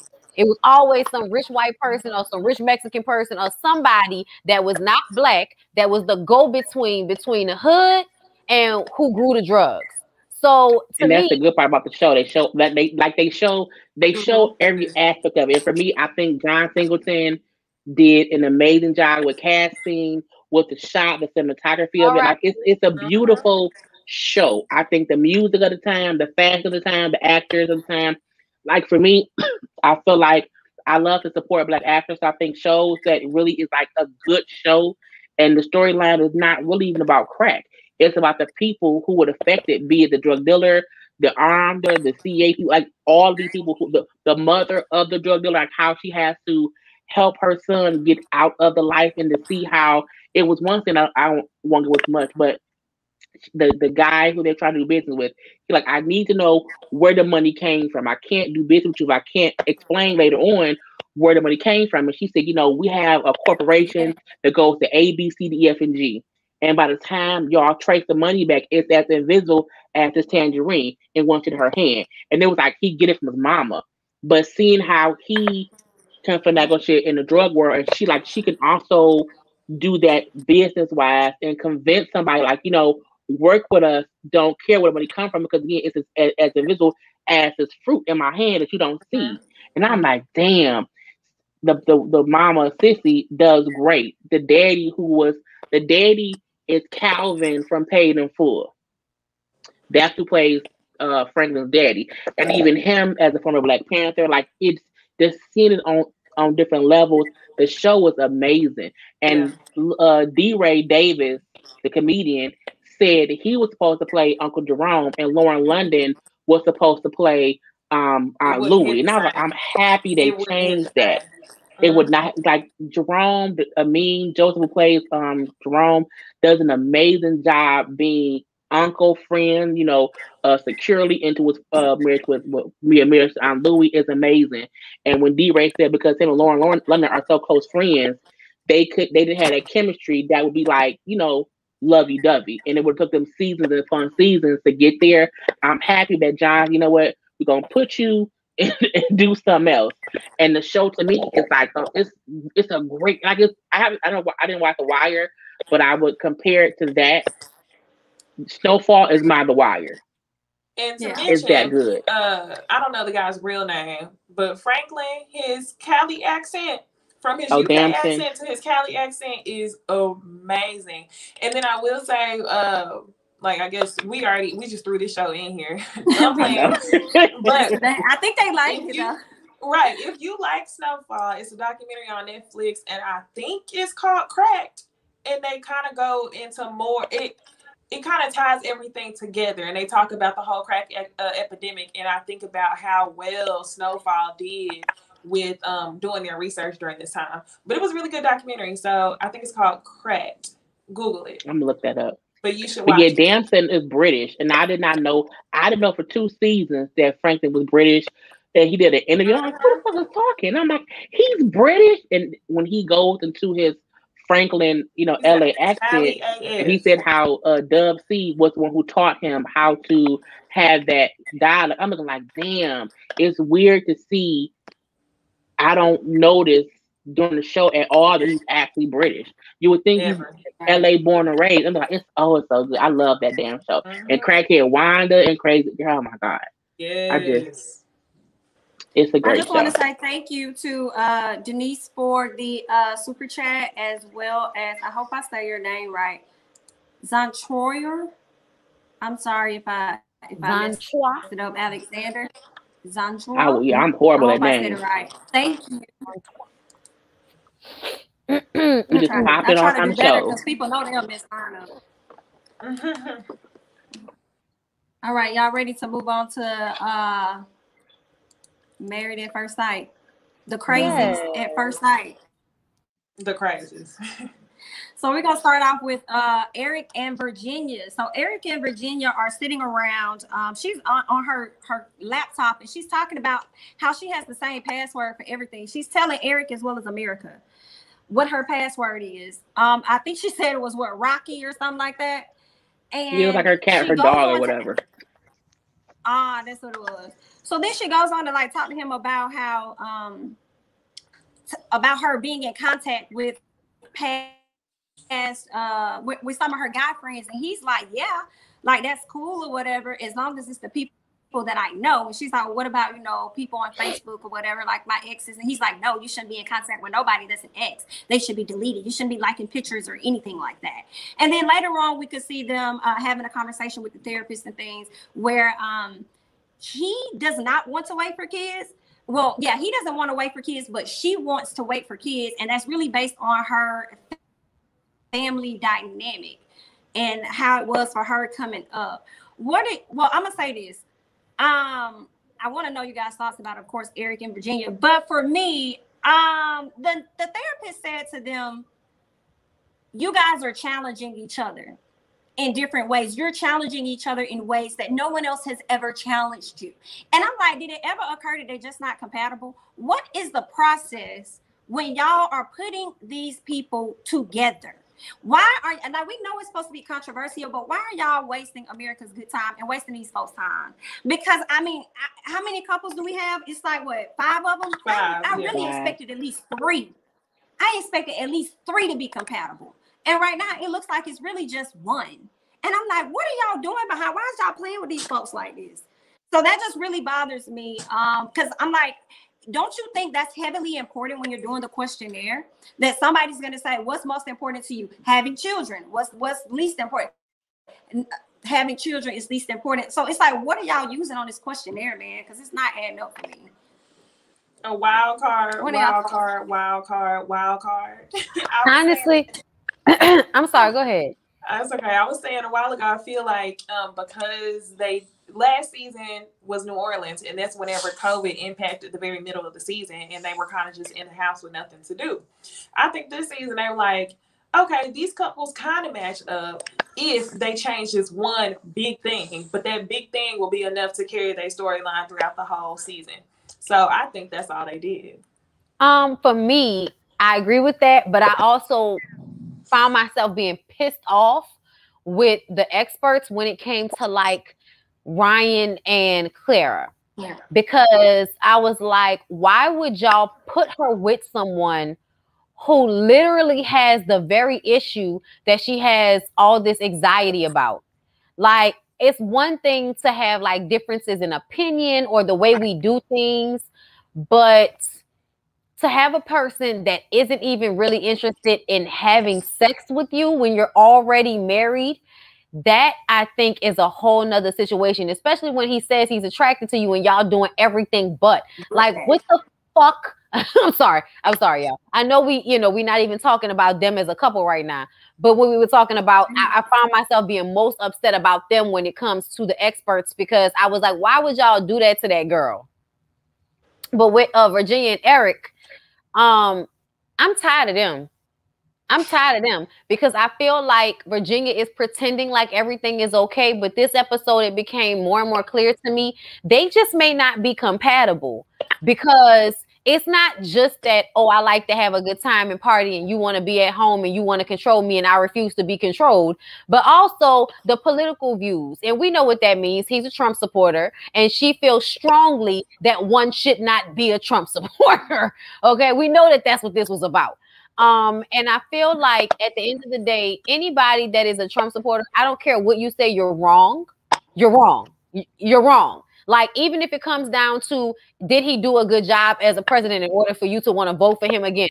We're in a pandemic that could have been totally avoided if somebody had done their job. So point blank to the period, he wasn't a good president. So people that want to stick to voting for him or liking him and all that foolishness, y'all are racist that don't want to deal with the fact that that is why you like him. You're in denial about it, but that's what it is. So I think that for people like Virginia that get it and see it, that's something that is problematic. Because who wants to have children with somebody that's going to instill those same ignorant values in a child? And you have to fight with them about that. Like, yeah, I don't even think they're going to stay together. So I definitely would not be rushing to have children with his ass either.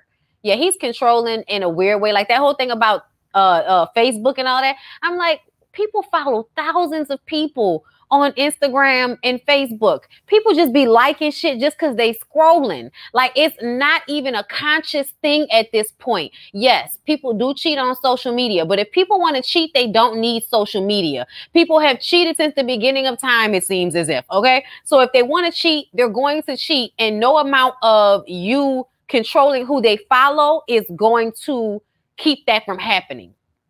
So I just think he's wasting his time, and he needs to just go and find somebody that wants to live how he wants to live, because Virginia is not that girl. But I do think they are sexually compatible, and that might be it. I don't even think they're compatible in any way. I think they are just stuck together, and neither one of them wants to bow out gracefully right now. It's a weird thing to where when they said how they kind of, the issues they had, they kind of push up under the rug because they don't want to seem crazy. I think the fact that we know he's a Trump supporter and she isn't, I don't see how they can even tolerate each other, because to me, that's such a big thing on both sides of the spectrum, because Trump supporters are very much so into their feelings, and so are non-Trump supporters. So I don't see how they even get along. He's very controlling. The whole thing of wanting her to not be friends with any exes because he has an issue with that. So, don't be texting them and call them. I'm like, but they're her friends. Like, and how do you, like, she shouldn't have to feel as if people she was friends with before you, she can now not talk to just because at one point or another they had sex or whatnot. I feel like you should be man enough to see how their friendship is versus assuming, well, you can't talk to them. I don't see them working out because I think they're both being fake. I think she's fakely loving him and he's fakely loving her. Neither one of them wants to seem like they're being the troublemaker, because if y'all keep having these issues, but y'all not talking about it, but y'all make it seem as if we're a perfect couple, we get along, we're great, that's fake to me. Like, y'all want to make it seem like y'all great. I told y'all, he's a killer, okay? He is crazy for her eyes, and she's crazy to be with him. I laughed your whole review. I was literally in Home Goods, giggling out loud in Home Goods till you called this man a killer. He's a killer. He's a killer. Thank you. He's a whole killer. And I don't like that I feel like on paper, the experts tried their best. I can say that. Maybe you assume on paper these people matched up, but I feel like the minute you saw them together, they don't match up. And I do want to say, I think because of COVID, they couldn't probably do as much vetting in person as they used to be able to do. So that can also play a big part, because you could be anybody on FaceTime or video chat for 10 minutes here, 10 minutes later, you're being your best person. But being around someone and seeing their mannerisms is different. So I'm hoping, because the next season we have coming up of Unmatchables, and whatever the next season is, they can be in person more to see no more fuck boys, no more crazy people, and no more racists. Because I don't see how Eric made it past it with his Trump ways either. To be with Virginia. I think you're right. I think they tried on paper, but Eric and Virginia, to me, from the beginning was like, before I even said that, okay, COVID decision, wild card, I felt like Eric and Virginia was a couple that they thought would cause the most destruction. I don't think they saw any destruction with Paige and Chris, which is why it's a big surprise. I think it was supposed to come from Virginia and Eric, because they have different political opinions. And also, she has abandonment issues. So why would y'all put her with somebody who's going to be gone half of the month? But that's weird, because she also said how she wants her space. So I feel like because she said, I like my space, put her with someone who won't always be there. I think she's confused, because how do you want to say I have abandonment issues, but then say, but I need my own space? I think they tried to help her by putting her with someone who will be gone half the time, but when he's there, he wants to be with you all the time because he's controlling. So they tried to do it and it didn't work because they crazy. It makes sense if he was more compatible with Clara, because she's a flight attendant. They got more in common. And maybe Virginia would have matched well with Ryan. No. I don't think she would. I don't know about this. I'm not gonna say a man. A virgin. A virgin would. Yeah. That was a good question that came up that the therapist asked. Has it ever occurred to you that he could potentially still be? I was like, ooh, I didn't even think about that. Why they not fucking? Yeah, he reminded me of Iris from 2 seasons ago when she said they doing everything. But I said, okay, so that means you giving head, getting head, finger popping, hand popping. Y'all doing all that. She not getting nothing. But that's the bad part. Are you? Why would you give him head? And keep doing that, because you make it seem as if y'all are consistently on some level having relations except intercourse. So why keep doing that? But then make it seem as if, you know, we haven't had sex. If you gave him head, y'all fucking around. Okay, that means he don't want to put a dick in your pussy. And why is that? You find out why your cooch is off limits to your men, because when she brought up her ex also did not have sex with her often, maybe 3 times a year. I said, bitch, what? We tried to say self-reflect. Here's a mirror. Yes, because why is it that you have been with 2 men who don't? Ryan, I get, because Ryan did say we've only been together 3 weeks, and in hindsight, 3 weeks isn't a long time. That's not a long time. Some people wait 3 months, so I don't think that's. I get his point in that, but still, if you are letting her give you head or jack you off, maybe she have her pH off. So I was just about to say that. I was like, what if she's having some issues? But if he's finger popping her, well, his hand may be dirty. I don't know. It's just weird. Bondi called it when she said Clara don't eat veggies, because I did say her pH must be imbalanced, and she was like, I don't have a favorite vegetable. And I was like, how don't you have a favorite vegetable, bitch? What's wrong with you? Dang, I did not think. Well, with the vegetable conversation, I thought about it, but I never thought about her previous relationships. That's probably why. I thought it was the fact that she has always been with assholes. I feel like she goes after men who emotionally unavailable, out of her league, quote unquote. So it's like they won't. I don't feel like Clara, the type of dudes that Clara goes for, aren't the types of guys who seek Clara as a main chick at all. I feel like she kind of gets into these situationships, and like, who knows if they were really real life relationships? They might have just been situationships. But because she said she doesn't attach love to sex.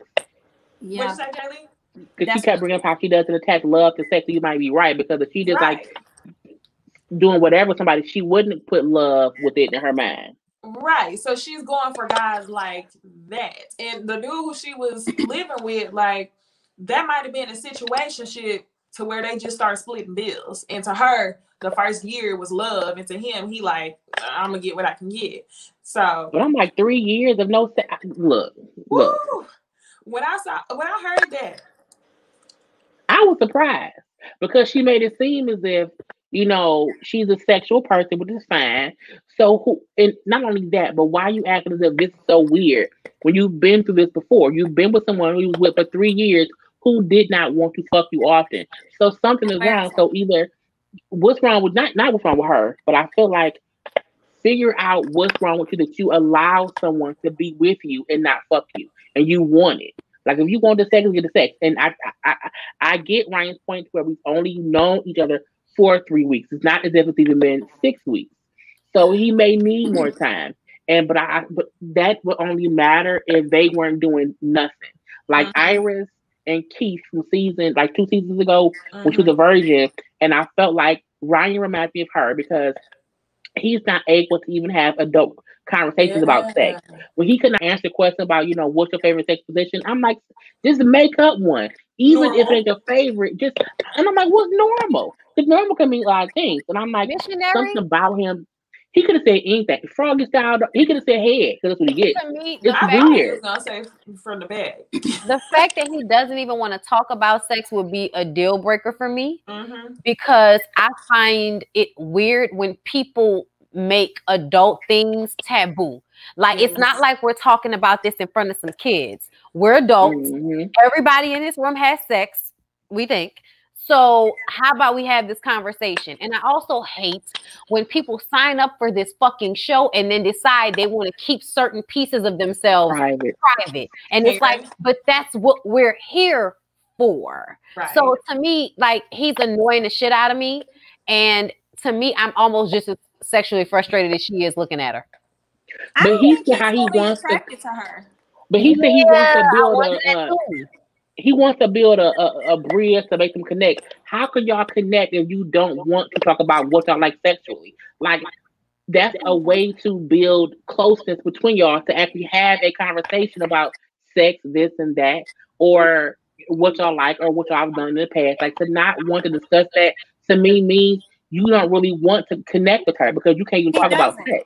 Right. He's not attracted to her. He doesn't want to have that talk because he knows he can have that sex talk. If you could tell her you want head, you could tell her what else you want. You're making a choice at this point to not do that. So I just don't think he's that into her at all. I think the reason why he keeps saying he needs time is because he's doing what Haley is technically doing, but he's not saying it. He's trying to give himself time to get attracted to her. But if he horny in her mouth there, then he gonna like, yeah. But I don't know why he's not, especially if she's rubbing on his meat and stuff. Sexual acts. And what was wild to me was that whenever Dr. Viviana showed up, he was the one that said their relationship was so natural. So to me, it's like, if it's so natural and y'all can do third, fourth base or whatever, why aren't y'all having sex? And a lot of people are like, oh, well, think about it. It's only been 3 weeks. If Ryan was a girl, nobody would ever give him this much pressure. But I would give a girl this much pressure if you done everything else besides penetration. It's like those, everybody know them girls. I guarantee you, Paige is one of them girls growing up where you claim you a virgin, you claim you a church bopper, and you done everything but penetration. You ain't no virgin. You ain't a virgin. You out here. At all. That's I would give a female the right. If you didn't suck everybody dick, you still out here, bitch. Stop it. Okay. Right. Just your mouth is a whore. Right. Yeah. Right. Bible study busted open. Okay. I think Claire dumb. If she giving him head or jacking him off, I wonder if she's doing things to him and he's not doing things to her. Because if she's, and that's a bad part. I'm like, if she hasn't had an orgasm, but you're giving him orgasm, you stupid. You're dumb. Because he's not doing nothing. If he was doing a little bit of, if he was doing something oral for her, she wouldn't be as pressed. She'd be like, okay, he's taking steps to get there. But if she's giving and not receiving nothing, is dry on her end. Yeah, it makes so much sense if that's the case, because that's how she's shown up in her other relationships. Like, that's all she knows. Typically, when you got F boys and they don't want nothing, they only want the sexual aspects of you, and you give that up thinking that that's going to make them fall in love with you because she's one of those hopeless romantics, and it's just not the case at all. Gonna Becky, basically. And she really thinks I agree with that. They're married. A white girl gone white girl. And what we mean by that is, you know, from the black girl's perspective, white girls was sucking dick a little bit more than we was in school. Yeah. Yeah. A little bit more than we was in school. So yeah, that's a normal thing. That's nothing to give that up. But you know, you end up looking dumb when you do that a lot and you're not getting anything in return. And it doesn't matter, you know, what ethnicity you are. Well, we know no one should ever suck a dick and not get nothing in return. It's return a favor in some way. Even if he don't want your cooch, at least help her express her orgasm in some kind of way. Okay, do whatever you need to do to help. But I feel like she is sexually frustrated and he isn't, because she's giving him head or jacking him off, and he's releasing and she isn't. And his thing is, well, I don't want to do that to you because I don't want to put my mouth there because that's, you know, no. If I can put my mouth on your dick, you can put your mouth forever on me. And it's bad that she's kind of accepting it from him, because she's not, when he said, oh, we're great, you know, we're doing good. And she sits there like, yeah, right. I'm like, no, bitch, say we're not good. And when Dr. Vivian said, why is it that you can get what you want, but she can't get what she wants? Off topic, right quick, right fast, because I just saw it on my Instagram feed. Charlie speaks to Tammy about telling Waka she's bringing a girl as her date. Y'all, I knew it. I feel like I probably even said it out loud before. I'm not surprised. I'm just glad that I knew it. How like old is she now? She's probably like 16. Like 16? 16. 16. Because they doing her quinceañera. But yeah, her and Tammy's daughter. I was like, tell Lyric stop playing with us. Now she won't come out like for last year or the year before last as being like sexually fluid. I'm like, okay, bitch, whatever you want to call it. Shall I be seeing these fools? Anyway, I'm sorry. I had to mention that. Just because I knew it, like I remember looking at the little girl like, it's going to be a matter of time. And she's a free spirit type of girl. Yeah, I'm here for it. I'm glad she felt comfortable, and I'm glad they made that space for her to be able to be comfortable, because I think she announces this on like live national television. So I mean, like back in the day, that wouldn't ever be possible for a child, I remember it'd be hush hush. For sure. So I'm glad she to be on the last episode of her fucking show. I'll put that out there. Okay. Let's move on to Jacob and Haley. Oh God. They are exhausting. We all get bad. Like, I think Haley is exhausting. I think it's Haley Jacob. I feel like it's a little bit of both of them for me, because I kind of got tired of him asking, like when they laid in the bed together and he asked her or something about being physical. It's like, see, now you know where this lady's at. Do you? I thought he was just joking though. Yeah, maybe he was. Yeah, I thought he was like, he know that's not what she wants. So I think he was just being sarcastic and trying to be funny. Like, yeah, no, you don't know. You don't want to come over here. You don't want to put your head on. I feel like you've already kissed him. He's not asking to fuck him, but you've kissed him already. You know what I'm saying? I feel like when Dr. V said, okay, y'all keep having the same argument, y'all like friends or whatever, y'all need to start acting like husband and wife. So at least sleep in the same bed. And, do things that couples do. You go to bed together, you kiss goodnight, you wake up together, you know what I'm saying? You kiss in the mouth and that's it. I feel like y'all are terrible. She don't want him, and she know that, and so they keep having the same argument. And I don't think it's wrong for him. Like, you want to kiss? No, yes, because if he don't ask, she's not gonna do it. So his thing is, I have to keep pushing the button to see, what she'll allow me to do. And if she says no, fine. But if she says yes, at least that's a step going forward. Because I think it shows he's trying to move to another point, and it's like, let's stay here and just be in the same bed, but not hug, not kiss, not hold hands. Let's just be in this dark ass room with no TV on, no light on, a cold ass coffin. Okay, in the dark. I'm like, y'all weird. It's for y'all. It's weird shit between them two, and they will work if she would just open up herself to feel like, okay, I can possibly like him. But in her head, she feel like, when I saw him, there was no instant attraction. So I have that caught in my head, and she has not moved past that. And that's why I feel like it's her fault more than his, because he's open to whatever, but she not. She not. And I didn't like the contradictory statement she made about, like, I want him to change, but what if he's changing too much for me? It's like, bitch, what you want? What you want to do? She's gonna have a party no matter what. I think she wanted a fuck boy. I think she wanted a Chris. I think she wanted somebody who was going to like make her feel a little bit out of control. You know what I'm saying? Because she seems like one of those people that's always in control. So I think she wanted to fall head over heels. And because she didn't, as soon as she saw him or slept with him and it wasn't fireworks, she retreated. Right. I get. Because at the end of the day, if I'm not attracted to somebody, if I'm not feeling it, what can we do? You know what I'm saying? I don't know if there's anything you can do about just not having a physical attraction. And no matter what, in a marriage, you need a physical attraction. There are some times when that's all that will keep you. Like, there are other times when the love and all of that is great, but there are other times when I can't stand your ass. And if I didn't want to fuck you, I don't know if I would leave. She reminds me of Katie. Y'all remember the diabetic that was with the nice guy a couple seasons ago? Y'all know, and he kept having her insulin and stuff with her little shots. Yes. And she didn't like. He was literally the perfect guy. He was nice, tall, handsome. She didn't like him because it didn't feel like he was out of her league. She didn't say it, but that's the way that she treated him. She kind of would be hot and cold, just like Haley. Mm-hmm. But what I can't stand about Haley is that she always looks like she's Jacob can be like, hey, what's up? And she will literally look like she's about to bust into tears. And it's like, if you will not disrespect this man any longer and make him feel disgusting, like Jacob has that sarcastic personality. So I think Haley keeps creating. Oh, and the other thing I couldn't stand was whenever Haley, the first time she said she wasn't physically attracted to him, she claimed it was because of the argument in Vegas. This time she claims it's because she's working harder than him. Why? Because you bought him some fucking clothes last week? Like, the only reason why you working hard is because you're making yourself work hard, Haley. Get it together. She really upsets me how she makes this man feel like he is disgusting. And then whenever he reacts to that and he doesn't get along when you ready to get along and not ready to reset, you got a problem. So Haley is her own worst enemy. And Jacob is a nice looking white guy. You know what I'm saying? He's in shape.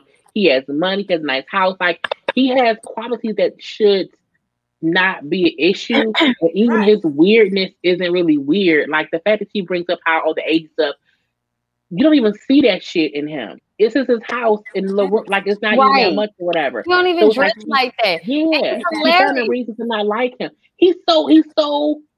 I think he holds himself back because he don't know how she wants him to be, and so he's constantly trying to figure out what can I say that she can't twist to make it seem as if either I'm weird, it's my age shit. He's like waiting to see. Okay, so you wanna watch when the Jacob movie? called her Karen, I'm sorry, I was just thinking about that. That's what made me like him. He called her and her mama Karens, and I was just like, oh, I like him. Because he's a funny guy, and it's weird that she acts as if because I didn't like him at first, I can't like him later. It's like stop trying to have an instant connection and just connect.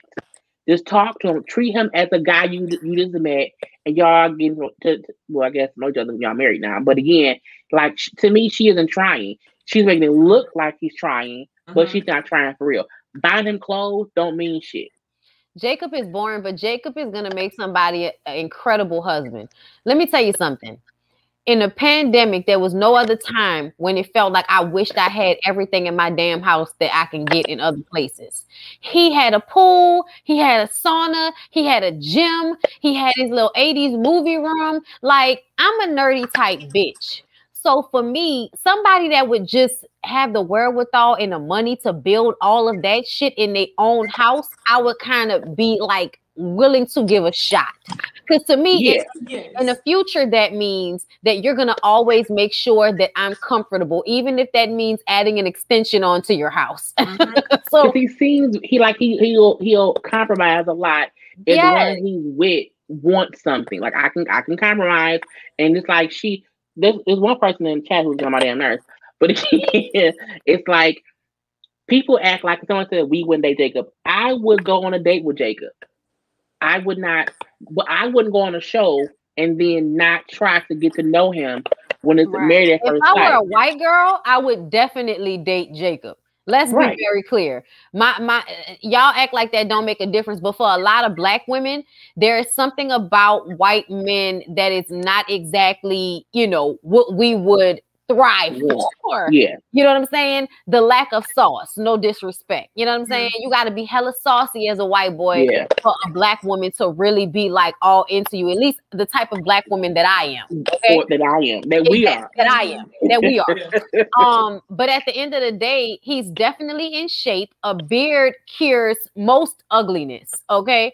And a better haircut at the same time, which are all things that man is probably willing to change for the right woman. And like I said, nice house, do anything for you, money. Like, what are we talking about here? As a white woman, she should be excited to figure out a way to be attracted to him. The only thing I could think about is that sex game could have been whack. And my whole thing is, if it was whack, but he has a sizable piece of junk, then you can work with it, fix it.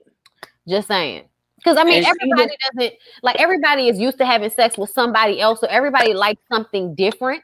Sometimes people are out of practice, haven't been with a woman in a long time and need a little bit of guidance. And that's unfortunate, but everybody comes with issues. You're uptight and annoying. If he need a little help to wrench around, then, give a brother a little help about the wrench around. But if he has a micro penis, then there's nothing we can talk about. But And she then would even another say thing, he's the most likable guy on the show. And he Yeah. is the most yes, likable guy on the show. I'm like, that's true. Nobody else is like, he's trying, but his His wife is energy one who doesn't isn't give trying. little dick either. Well, yeah, a that's lot true. of people think that he's super awkward, but he's not awkward in a way to where if you put him in a room with your friends and family, he just gonna stand there in a corner. No, He Right. made he's gonna initiative. joke. Yes, he will talk, he'll joke, he'll make sure that your friends are comfortable. And for that's what to me made Jacob seem attractive. Was Yes. that he tried to make sure that her bridesmaids were comfortable at the wedding. And then when her friends came over, he tried to make sure that they were comfortable. Yeah. So he wasn't awkward at all. And then I'm gonna call bullshit on Haley before we move to the next one. But Haley says, and I get along with everyone, but with him I just can't. And your friend said Right. you That basically ain't true. don't. Your family said you basically don't get along with everyone. So why are you bullshitting? Facts.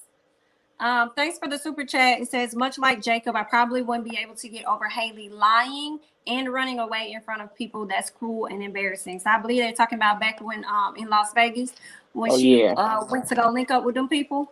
And lied to him about it and then ran. And then when he asked her why, she uses the argument they got into after as a reason for why. And I was like, bitch, what? Mm-hmm. Like, you're not on some bullshit. why you did that to him initially. Y'all hadn't gotten into any argument. Why initially did you leave him and say, I'm going to hang with the girls? And then when you got down there, it was everybody but him. You made the group ostracize him and make him feel bad about himself. Like, oh, what? I'm the fucking weirdo out of these people? Like, give me a break. These people. Yeah, nah, I'm definitely not here for people acting like Jacob is the issue. Jacob is quiet, but he's hilarious. If you actually listen to what he says, a lot of the times he's joking and being sarcastic and trying to like soften the mood. And when she acts like all of their conversations are so serious, I'm like, bitch, which conversations are you talking about? Because at the end of every episode, we see them having a good conversation or having a good time with one another, whether it's them when they had that beer at the time or when the friends came over and they sat and talked, they'll be sitting there joking and she'll be like, oh yeah, that's how, you know, it. So to me, it seems like sometimes you seem to get his humor, but then when we confront the therapist, oh, it's always serious. Girl, bye. Yeah, he on some bullshit. She on some bullshit. He's always trying to move that she's comfortable. And in that, she doesn't do the same. And I don't like that. And she won't.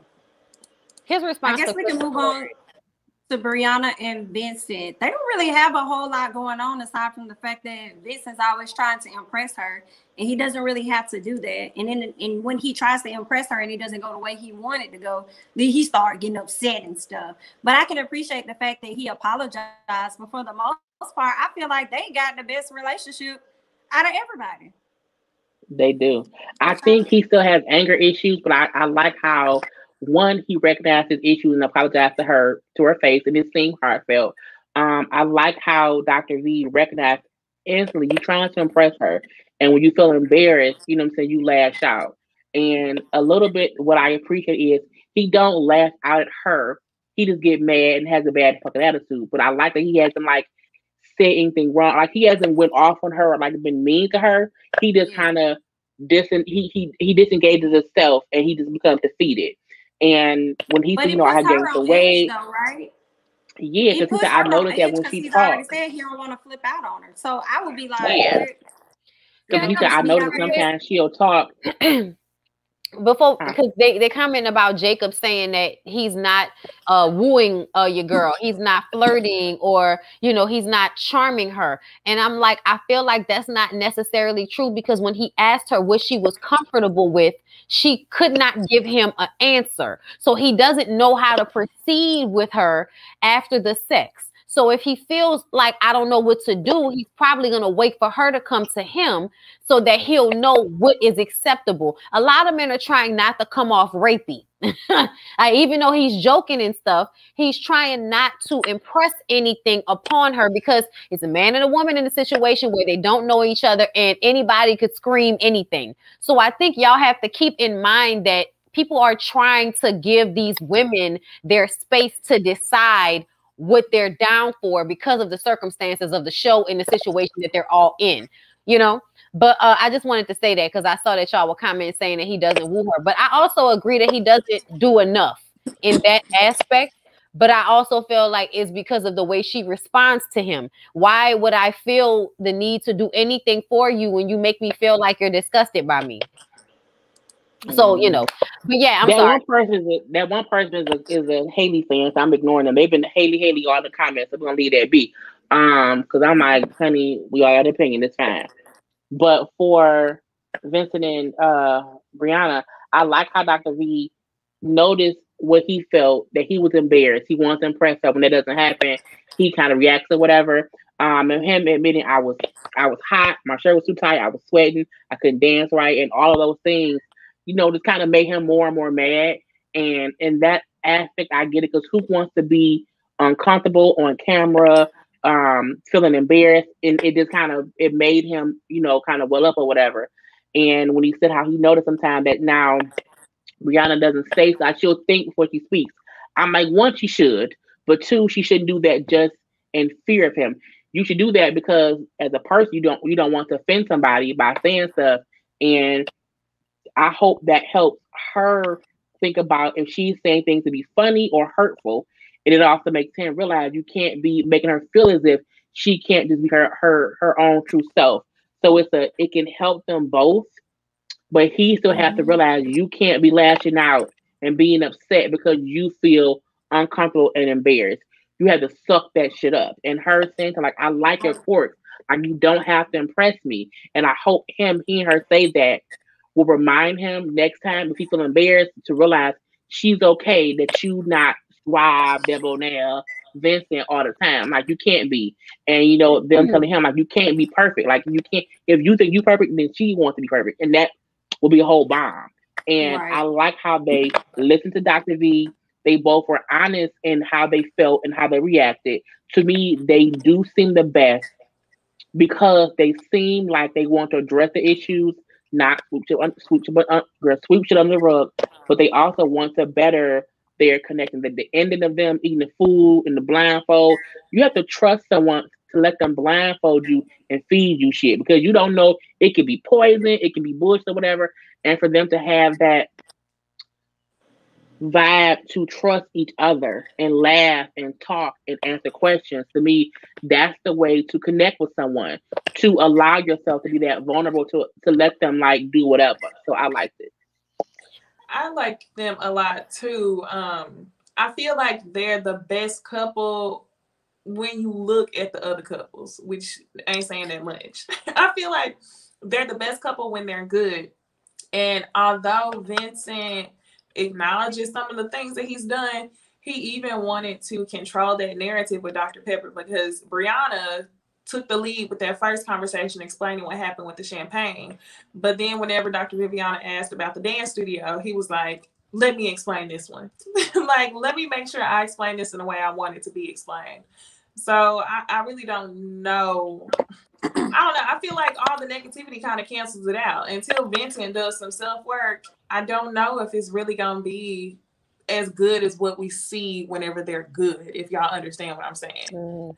I agree. I don't like the fact that she's always on eggshells. I don't like the fact that she's not comfortable and she's doing this thing where she has to constantly check in with him to make sure he's okay, because he's now had this overreaction to little bitty things. And yes, it's great that you can apologize. It would be even better in the moment if you could collect yourself and realize it's not that fucking serious. Take off the tight ass shirt and try to do the dance moves. And if you can't do them, start doing bachata. Like, all of this shit is basically the same beat.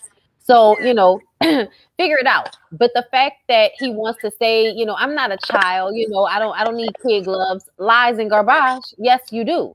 And that's exactly what she has to do in order to be in this relationship with you. She has to handle you with kid gloves and check in to make sure she didn't hurt your feelings or make you feel bad. And the fact of the matter is, like, that's too much to do in a relationship. And I don't know how that is going to play out in the long run. Yeah, I feel like she's gonna end up being unsure of herself in every single thing she does. Even this episode, I noticed a lot of the time whenever Dr. Viviana would ask a question, I would catch Brianna doing this with her mouth. because she was holding back. And it's like, Vincent, you claim you don't ever want her to feel that way, but you don't realize that by your actions, you're leaving her no other option. Right. We don't want you to pop off, you know, from the very beginning. We don't want you to pop off. We don't want you to pop off. Yeah, like, pop off then, bitch. Pop off then. Exactly. But she don't want that. And even me as a viewer, he has me nervous for Brianna. Me too. Because you be watching him like, oh my God, please don't piss him off. Or what is he going to do? Because that quiet shit, there's something about like that quiet, soft, you know, anger that makes me feel like, what does this look like when there are no cameras around? What does this look like when y'all are alone, when y'all are drunk, when y'all are tired, when y'all have been overworked, when you are no longer in honeymoon phase? How does that play out in a relationship? Because it makes me feel like, you know, like I do with Eric. It could be another situation where, you know, this is Eric. You know, he's a killer. Right. Vincent probably punching holes in the wall, everything else over. You kill me, killer. You best kill me. You know what I'm saying? Like on a, you know, crazy Latina vibe. For sure. So we'll move on to Chris and Paige. Finally, Chris and Paige. So they about to sit down with the therapist. We didn't think Chris was gonna make it, but of course he made it. The therapist mentioned that she feel like she's seeing two different Chris's. Yeah. Can't you tell he weird as hell? Of course, we seeing two different Chris's. We also let me see what else I have. Paige says that because the therapist asked her, like, girl, why are you hanging in this with this man in this marriage? She goes on to talk about because of the woman God wants her to be. That's the reason why she hanging in the marriage. I'm just like, Paige, y'all getting on my motherfucking nerves. Then, like, we see them also having to come up with a schedule as to when they can hang out, because Paige just wants the basics. Like, just text me. You know what I'm saying? One day, at least once a day, call me at least. But he acts like that's so much for her to do. But then he goes on to say, oh, I'd rather link up in person. Oh, I'd rather do this or that. And it's like, but what she asking you for is so simple. And if you're really not interested, just say that. And he got this girl on this roller coaster, and she just on the ride, just going. We see them trying to come up with a schedule of when they can fit in, what's going to happen over here, what's going to happen over there. And he's just like, I play basketball on this day. Oh, I do this over here. And it's like, girl, any man that's trying to fit you in their schedule going to fit. Like, if they trying to really be with you, they going to make this work. And obviously he's showing that he's not. But the final finale for me was when he told her about the Benz, that he got the baby mama, and then going to sit up there and tell her that I feel like, as my wife, I should let you know this. It's like, let her know after you went and bought the Benz for the girl, and out of all the cars you could have got for her to make sure she can get to point A to point B with your child, you got her a Benz. That was just like, Paige, girl, it's time for you to go. It's time for you gonna have to go. Paige is stupid. I feel like I'm so tired of both of them. I don't even care anymore. I hope that if she gets her feelings hurt by him again, so be it. I already know that him and Mercedes are, you know, somewhere on the beach, I guess.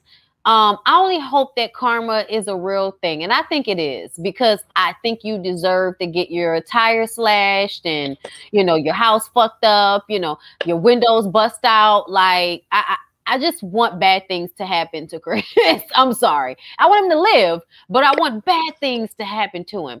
And Paige, I want Paige to get some fucking therapy, because you're so insecure at this age. It's sad to me. The only time in my life I can remember allowing somebody to play me like a soybean burger to this fucking extent is when I was like in high school, and that person was in love with me at one point or another, and was given to me in a way I wasn't given to them at one point or another, which is why I felt like I could go overboard for that person, versus you who just met this man. You don't know him, and you out here willing to risk it all, vagina included, for this man that's not even that attractive, let alone considering the fact that he told you he's not attracted to you. No woman should ever want to be with a man that isn't attracted to her. There's way too much dick out here that will be attracted to you for you to be in a relationship with a man that is not hot and you know, peeing on rays for you. Like, don't do that. That's stupid. Paige is dumb. Chris is dumb. I feel like Chris saying I had to get my mama a car because I don't want my child riding around, and she's 7 weeks pregnant. Like the baby ain't born. Like you ain't bought no car seat. I'm like, and she has been ride sharing for 6 fucking years. She can ride share for 6 more months until she's at least showing. I feel like Chris making it seem as if I had to do this or whatever, and I want you to know. Why do you want to know? The fact that they said pay what you want. I want this to call me. Like we can just talk once a day and that's it on a text. And he then said, I don't want to feel forced. I don't want to have to do all this. I have to have my whole heart into it. I'm like, he's telling you reasons to leave. He don't want to call you once a day. He brought you chicken from out of the bag. Like he don't want to do shit with you. And she Gas keeps saying, station chicken. He brought her gas station chicken. I just want to I want to be supportive of him and whatever way he'll allow me to support him because God made me a wife. I'm like, please stop using God's name in vain. God don't have nothing to do with this union. God is showing you to leave that man and you keep spitting in God's face and staying. So God keeps making it worse and worse and worse for you to make you, my child, leave him. Leave him and she won't listen. And the whole I bought her a car thing, I felt like, okay, if I told you she was pregnant, you stayed. I told you I want a divorce, you stayed. I told you I don't want to call you once a day, you stayed. I come over for Bible study, don't bring no Bible. Yep. And you don't say shit, okay? I didn't bring out a Bible. I on my phone. That's pissed me off. And then I tell you with a smirk on my face that my baby mama was in an accident 6 years ago, and not while we were dating, not while we were engaged, but once we break up and I knock her up, I then buy her a car. And I tell you this at your house that I made sure to say is your house, not mine. Even though it's where y'all were supposed to live together, that being mad. And she was like, oh, wow. A being, son. I'm like, bitch, that's your response? Paige deserves like this. All the bullshit that Chris gives her. At this point, we can't even be mad at Chris because Chris has made it clear that he don't want her. And she just, well, whatever I can do, let's pick a little date. I'm like, you sat down and made a goddamn vision board for the week to say what y'all gonna do. And he said, I got plans on Sunday. Bitch, what plans? What you doing? I'm your wife. Tell me. So you couldn't tell her, I guess on Sunday you must have went and bought her a car. It's Paige allows him to make her not even an option. She's in the list of options of all the things he can do. He can do all these things and maybe her too. And she just takes it because we have to be friends. I'm like, no, you deserve this bullshit because you see it. You talk about it, but you won't leave, and you keep saying because we had a covenant with God. God ain't in that union. And when Chris then said we have to have Bible study because we have not put God in our marriage, and that's the issue. No, bitch, you the issue, Chris. It's you. It's all you. But now it's Paige because Paige won't leave. Chris can't come around to someone who won't allow him to still come around and not do shit. Right. How you want to date me and go out to eat, but you don't want to call me? Mm-hmm. You can't call me once a day, not twice a day, not all day, not even at a certain time, but I said call me at least once a day, whenever you want to. But that's too much. No, he don't want a relationship with her. That's what that is. A relationship, a friendship means we texting and talking, in between time. But when I'm coming over to your house, I'm coming over to, to knock your walls down, and that's it. And then I'm leaving, and I'm gone. He said he wants an action, no movie. Action, no movie is what he said when they were planning. First, and I'm with you. We can't even be mad at Chris. It's definitely Paige. It's Paige. Yeah, she would have said when she apologized for not being supportive. I was like, bitch, you apologized for not supporting him because he told you he was depressed and because he knocked up his ex. And I'm like, why? I'm so sorry for not being supportive. I'm like, he shut you out. He didn't want to tell you. Mm-hmm. He did less than 2 hours. Mm-hmm. And when you were upset, he said, she's having a moment. My thing is, he never left space for you to come and support him because he's a fucking bitch. And he had the bitch out, had big feelings. I'm looking like you're apologizing for still things that he did. Yep. He didn't talk to you about that kid. You can't ask him a question. You don't know shit. Girl, when she said, I was like, bitch, are you really apologizing to him because you didn't know how to handle him acting like a bitch? Like all of that running to the other couch to cry. I was just like, she set up that Bible study to get complimented. She wanted a fucking cookie. Have you She was seen taking some of notes. those attributes in your relationship? What makes you think of that? She wanted him to be like, thanks for being a rider. And she would have sat her dumb ass there and said, I'm not new to this, I'm true to this. Cause she be smiling in his face and cheesing, happy he brought her some chicken. I'm like, bitch, he brought some chicken in a white bag. Like it was a thank you bag. I'm like, really? If you can't take me out, that just goes to show you don't want people to see us together. And that's another thing. Him not feeling like you pretty enough for him and all of that shit. So you can't be cuffed and showpiece and all of that type of shit. You got to be somebody he fuck on the low and private and lie about. Girl, you need to do better. Mm-hmm. I don't like Paige. I don't like Chris either. I also noticed how Chris said when he talked about the accident that she's afraid to drive. He started out saying she was afraid to drive and then ended saying that he bought her a Benz. Right. Makes what no sense. sense Did that make?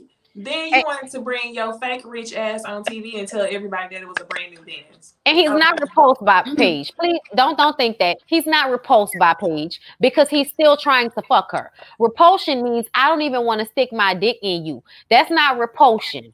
Okay? She doesn't fit a mold for him. And that's I think it's about.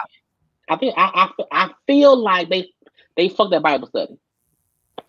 The only show that I ever want to see Paige on is Ayanna. I know this is Ayanna's final season, but this girl right here, I feel like Ayanna is the only way where I can turn this annoyance into a little bit of sympathy because I don't fucking see it for Paige at all. She is disrespectful to see on TV. Dr. Viviana made me upset because I feel like she should have said more during some of these conversations, specifically with Chris and Paige. There should have been, a little bit more conversation. I understand you don't want to, act like you're on one person's side or another, but come on. I think they like she probably to make a decision. I think they want to allow them to have their own mindset to make a decision. So they don't want to make it seem as if we're pushing them to do something. When she asked her, why did you stay? I felt like that was her way of saying, this is bad. You know this. So let me know why you are staying in this. And that was the way of saying, like, why would you stay? Because I wouldn't stay. You know what I'm saying? And so I like better how Dr. V did it than Pastor Cal, because at least she had opinions for every couple that made complete sense. And Dr. Cal sometimes ask questions and listen. And like he'll have a little bit of a goodness, but not that much. Old nigga vibe. Yeah, Dr. V, she had like every person you talked to. I'm like, okay, you not leaving the bullshit a secret. We're gonna address all, like when was it Clara and Ryan, whichever couple, she said, let's address the stuff y'all not talking about. Where they kind of were just not talking about. I'm like, yeah, bring that shit to the forefront. And for Chris and Paige, her first time with Chris, I don't know who you are. You're a whole different person. Okay, address the bullshit. And for Paige, why did you stay? That was her way of addressing both of them without reason down.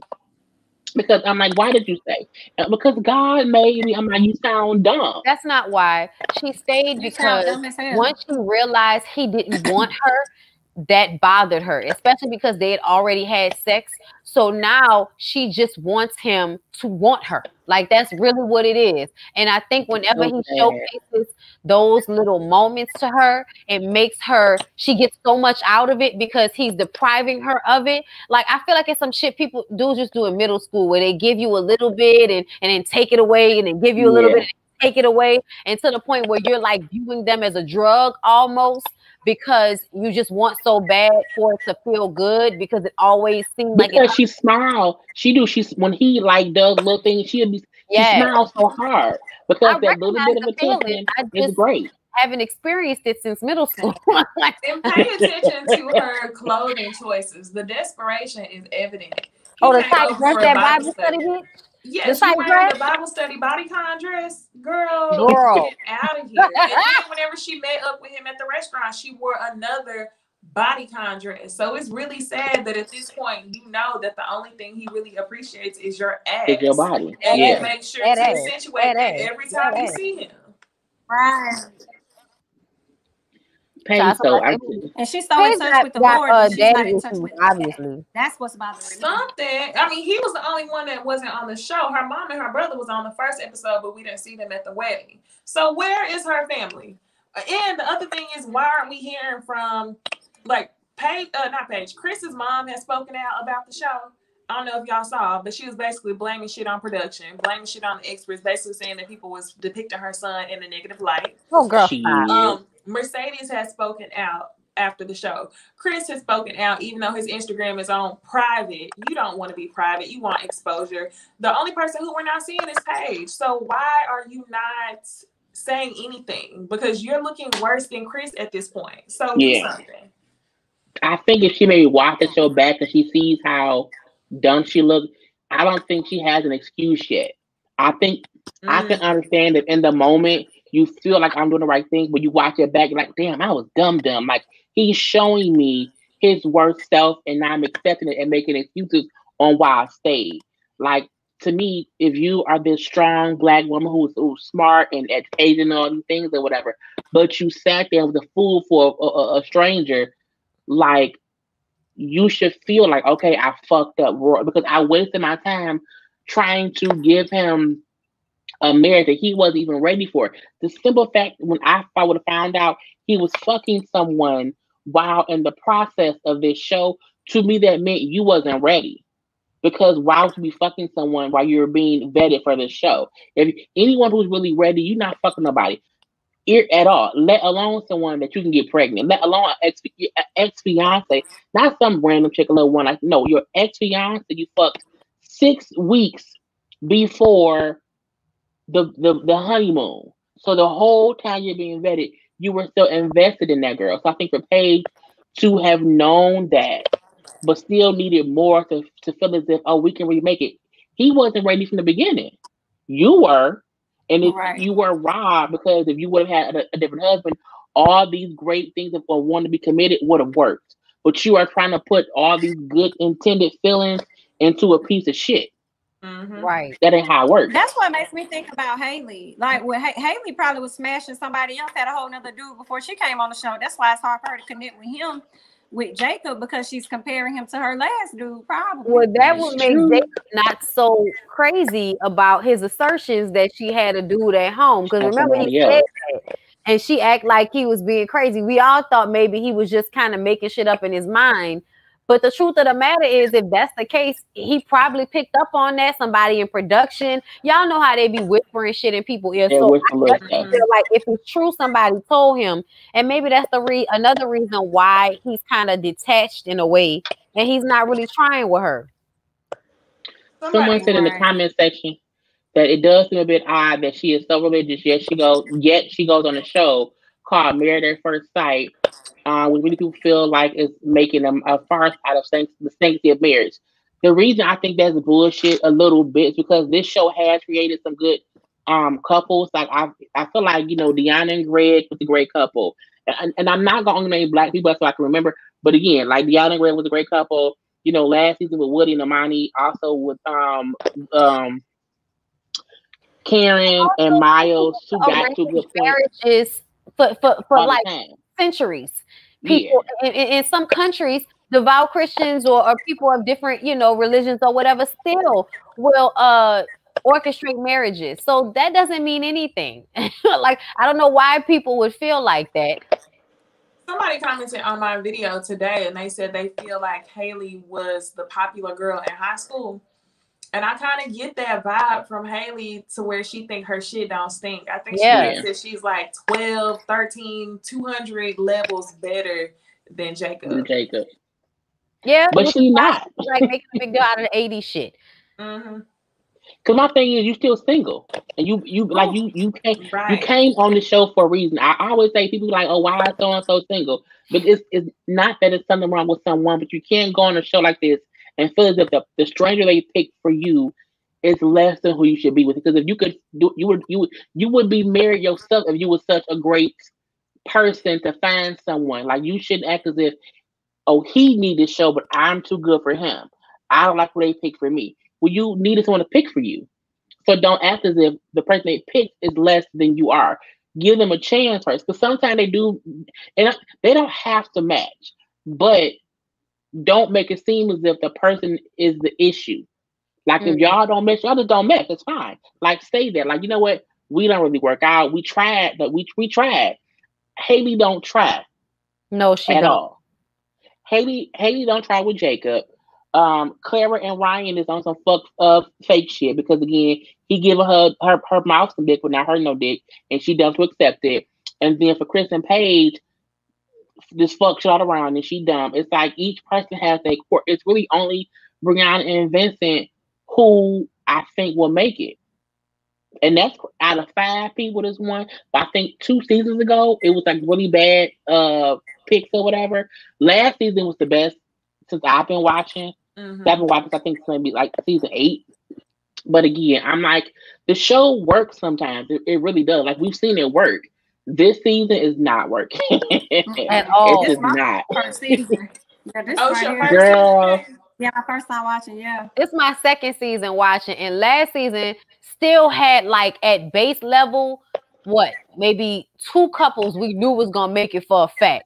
Yeah. Woody and Imani and Bennett and Amelia. Ben and Amelia. We knew that they was gonna make it.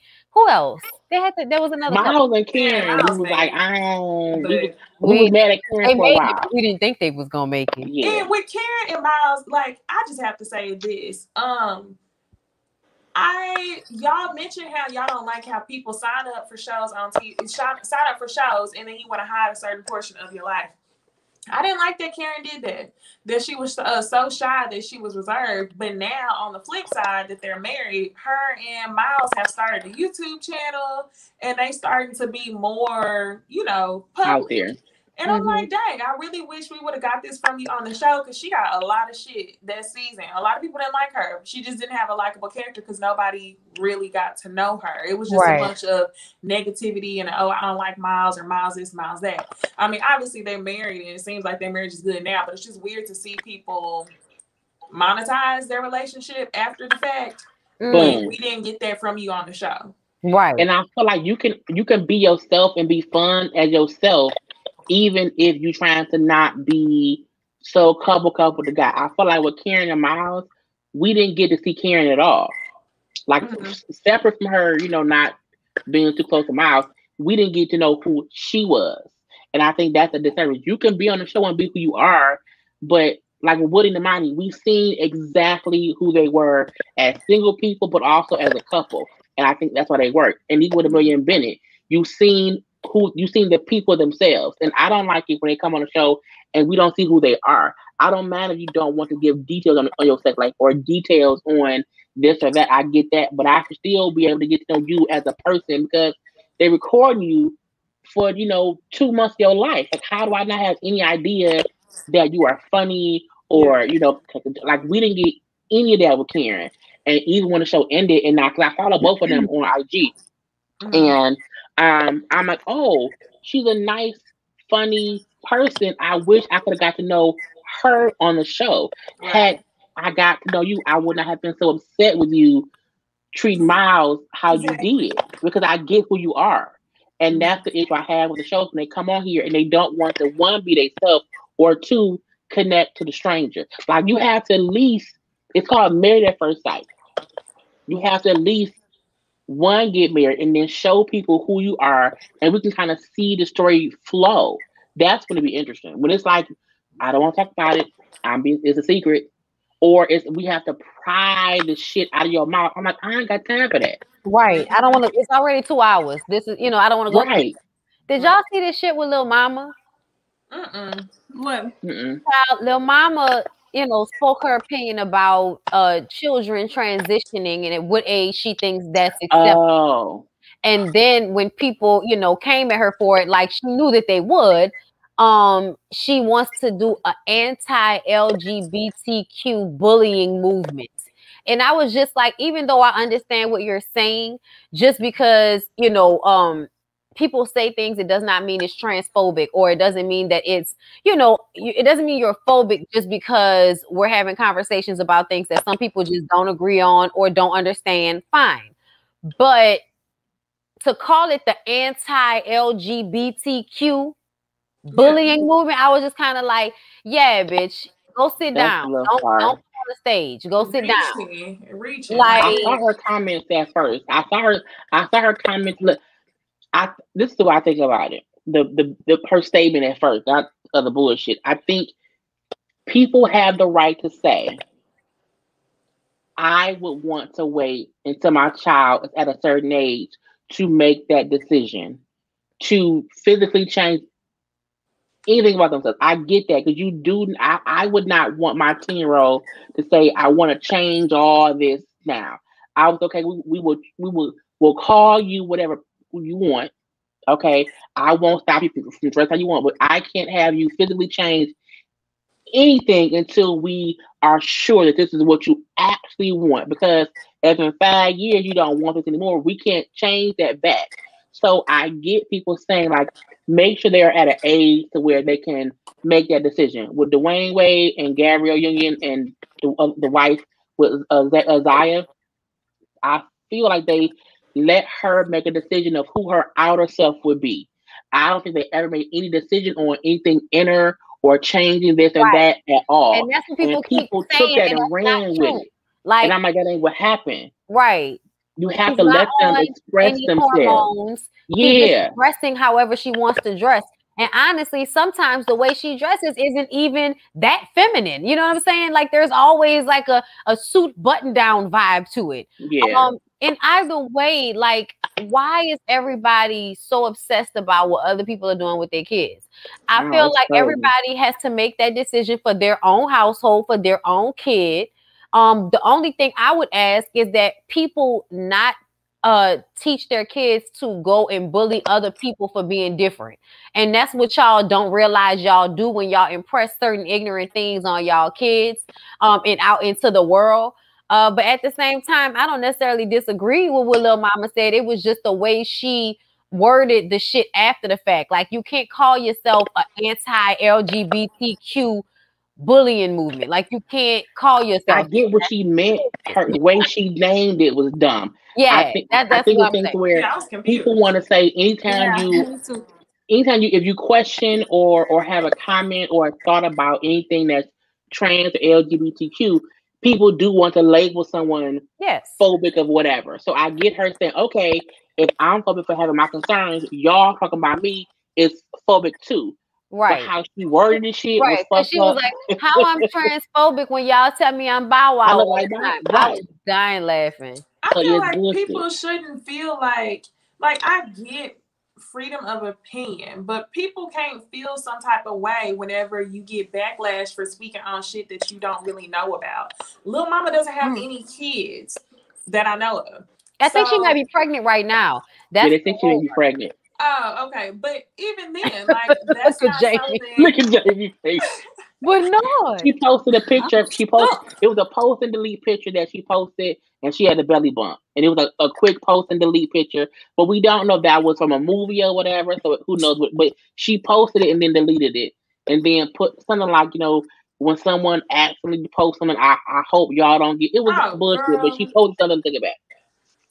I mean, this whole situation is almost as dumb as I think a month ago when Keke Palmer was saying that she thinks that people who are on government assistance should only be able to buy healthy foods with their food stamps.